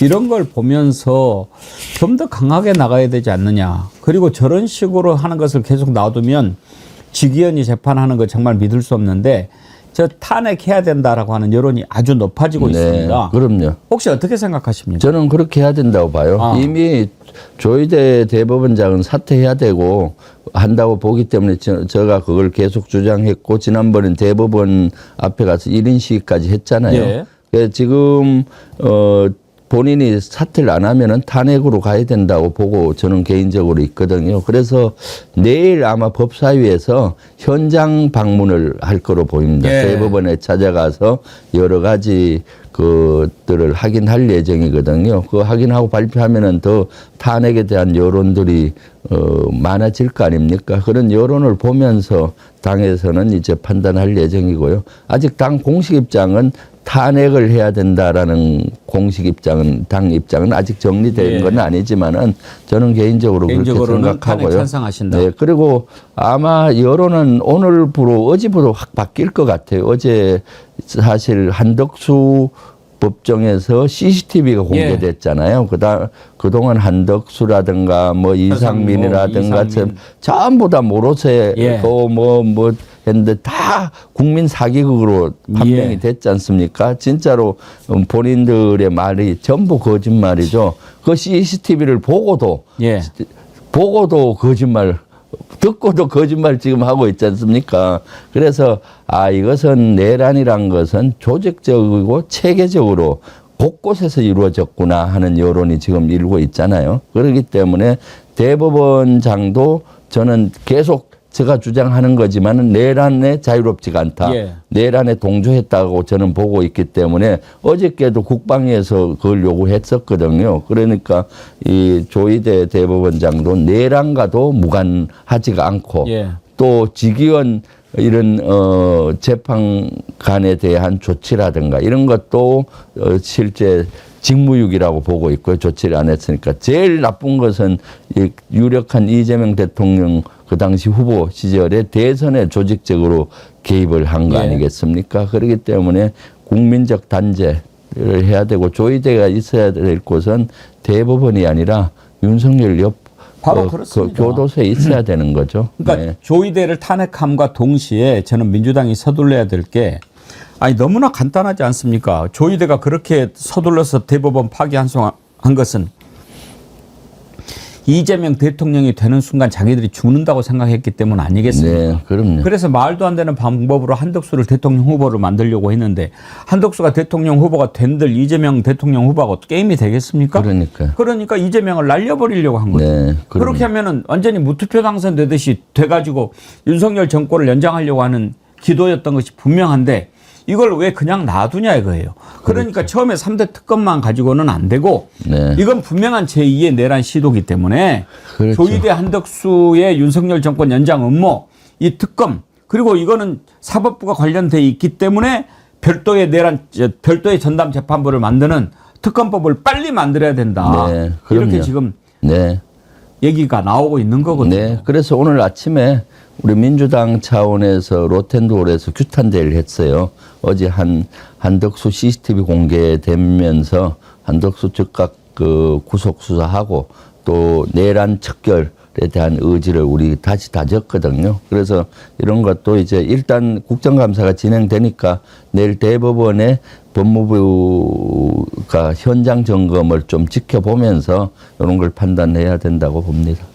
그리고 이제 오늘 아침에 이재명 대통령도 국무회의에서 얘기했습니다만 지금 캄보디아에서 고통받고 있는 우리 젊은이들이 꽤 많이 있는 것 같아요.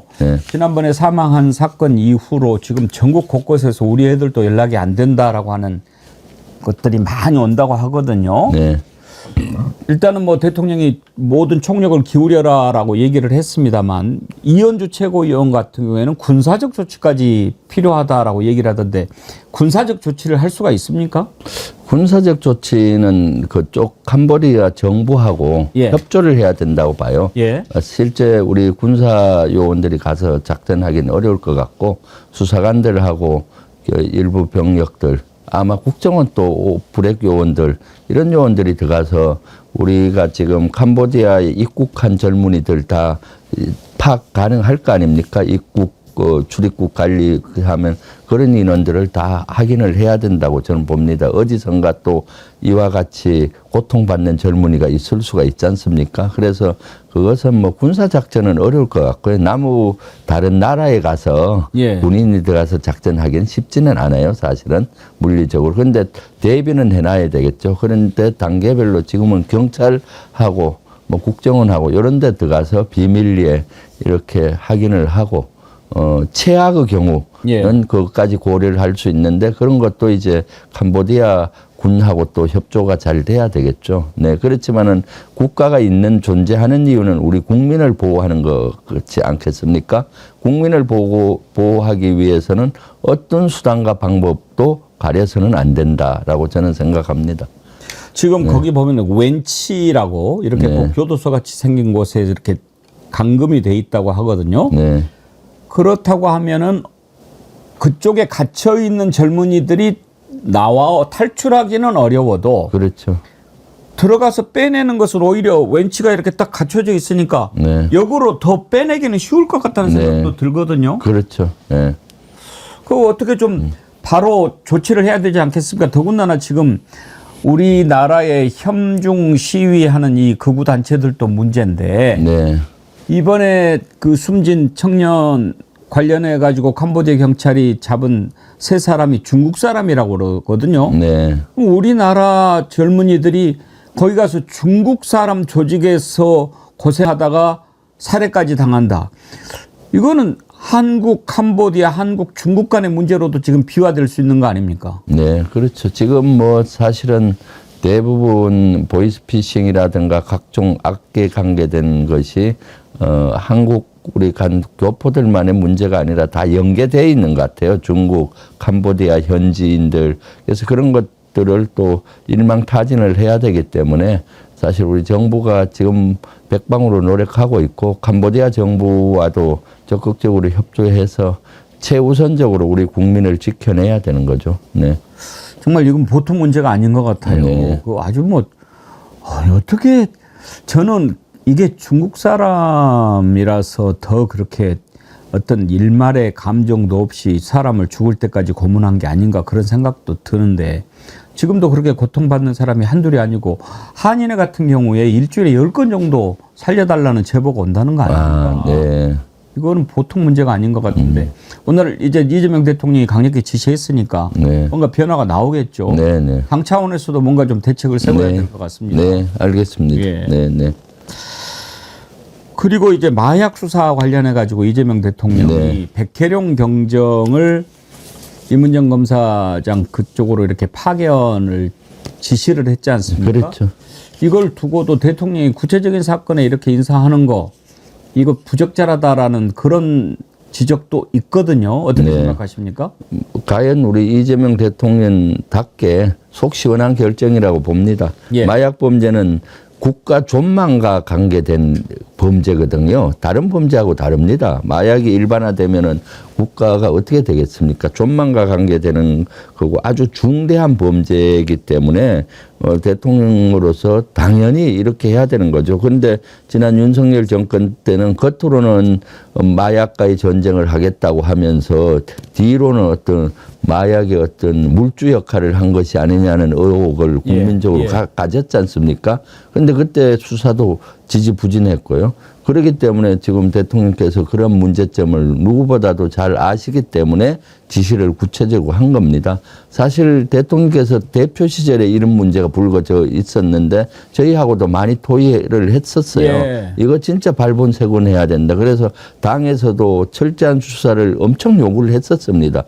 그 당시 아마 이재명 대표께서도 욕을 메시지를 많이 낸 걸로 제가 기억이 나는데 지금 윤석열 정권에서는 아예 시시하고 닫아버렸지 않습니까? 그래서 이제 대통령이 되시고 여기에 대해서 발본색원하겠다는 지시를 한 것은 너무 잘한 거고 속시원한 결정이죠. 다른 사소한 범죄하고 마약 범죄하고는 차이가 너무 큰 겁니다. 국가 존망과 관련될 정도로 큰 거기 때문에 대통령의 지시는 너무 잘 하셨다고 저는 보고 있고요. 또 구체화해서 지시했잖아요. 역시 실용을 강조하는 이재명 대통령답다라는 생각이 듭니다. 나라가 건강하려면 가장 중요한 게 국민이 건강해야 되는데. 그럼요. 네. 마약은 밑에서부터 썩어버리는 거라서 정말 이거는 철저하게 단속을 해야 됩니다. 그렇습니다. 네. 백혜령 경정하고 저희가 계속 이렇게 인터뷰를 해보면 이게 보통 어마무시한 게 아니라 윤석열하고 김건희가 마약 비즈니스를 했을까라고 하는 확신을 가지고 있어요. 아, 네. 그런데 만약에 그렇다면 얼마나 무시무시한 일입니까? 그럼요. 근데 백혜령 경정이 아쉬워하는 것은 민주당이 조금만 더 관심을 좀 가져주면 좋겠는데 웬일인지 민주당이 별로 관심을 안 갖는다고 항상 아쉬워하더라고요. 아, 네. 그러니까 우리 김병주 최고위원님이 민주당에서 알겠습니다. 회의하실 때마다 마약 문제에 대해서 좀 더 경각심을 좀 불러일으켜 주셨으면 좋겠어요. 네. 끝으로 그 사관학교에 헌법과 민주시민 이 과목이 필수 교육과정으로 반영된다고 하던데 이거는 최고위원님이 건의하신 겁니까? 네, 그건 아니 자료 이건 계속 요구를 했던 거고요. 그래서 계속 추적을 해서 자료 요구를 받았더니 내년 학기부터 각 사관학교에 3학점씩 이 교육이 반영되는 걸로 자료가 왔어요. 근데 늦긴 했지만 다행이고요. 근데 내년 3월이면 또 늦습니다. 그렇죠. 이번 학기부터 해야죠. 그러니까요. 그래서 저는 국방부에 그걸 계속 요구하고 있는데 학점제다 보니까 어쩔 수 없이 준비하고 하는 거는 내년부터 하더라도 지금 이 헌법과 민주시민 과목은 특강으로라도 이번 학기 만들어서 바로 해야 된다. 이것이 내란 척결의 한 방법 아니겠습니까? 그래서 그럼요. 그런 것도 지금 요구하고 있습니다. 네. 오늘 바쁘신데 이렇게 와주셔서 감사하고 오후에는 또 합참에 가서 이것저것 질의할 것이 너무 많습니다. 내일은 어디 하십니까? 내일은 저 국정감사는 없고요. 모레 이제 현장 점검이 있고 그렇습니다. 그렇죠.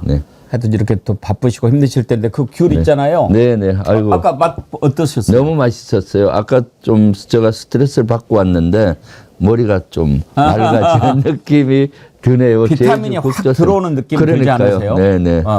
이거 가지고 가서 점심 먹고 후식으로. 아니 제가 갈 때 몇 개 더 드릴 테니까 오늘 국감하시면서 또 지랄하는 놈이 있으면 하나는 까서 드시고 하나는 이걸 던져버리세요. 확 그냥 확시. 네. 이걸 갖고 갔으면 어제 교보제로 쓸 뻔했네요. 이거 귤인데 꼭 먹어봐야 귤이라고 얘기하는 거냐라고.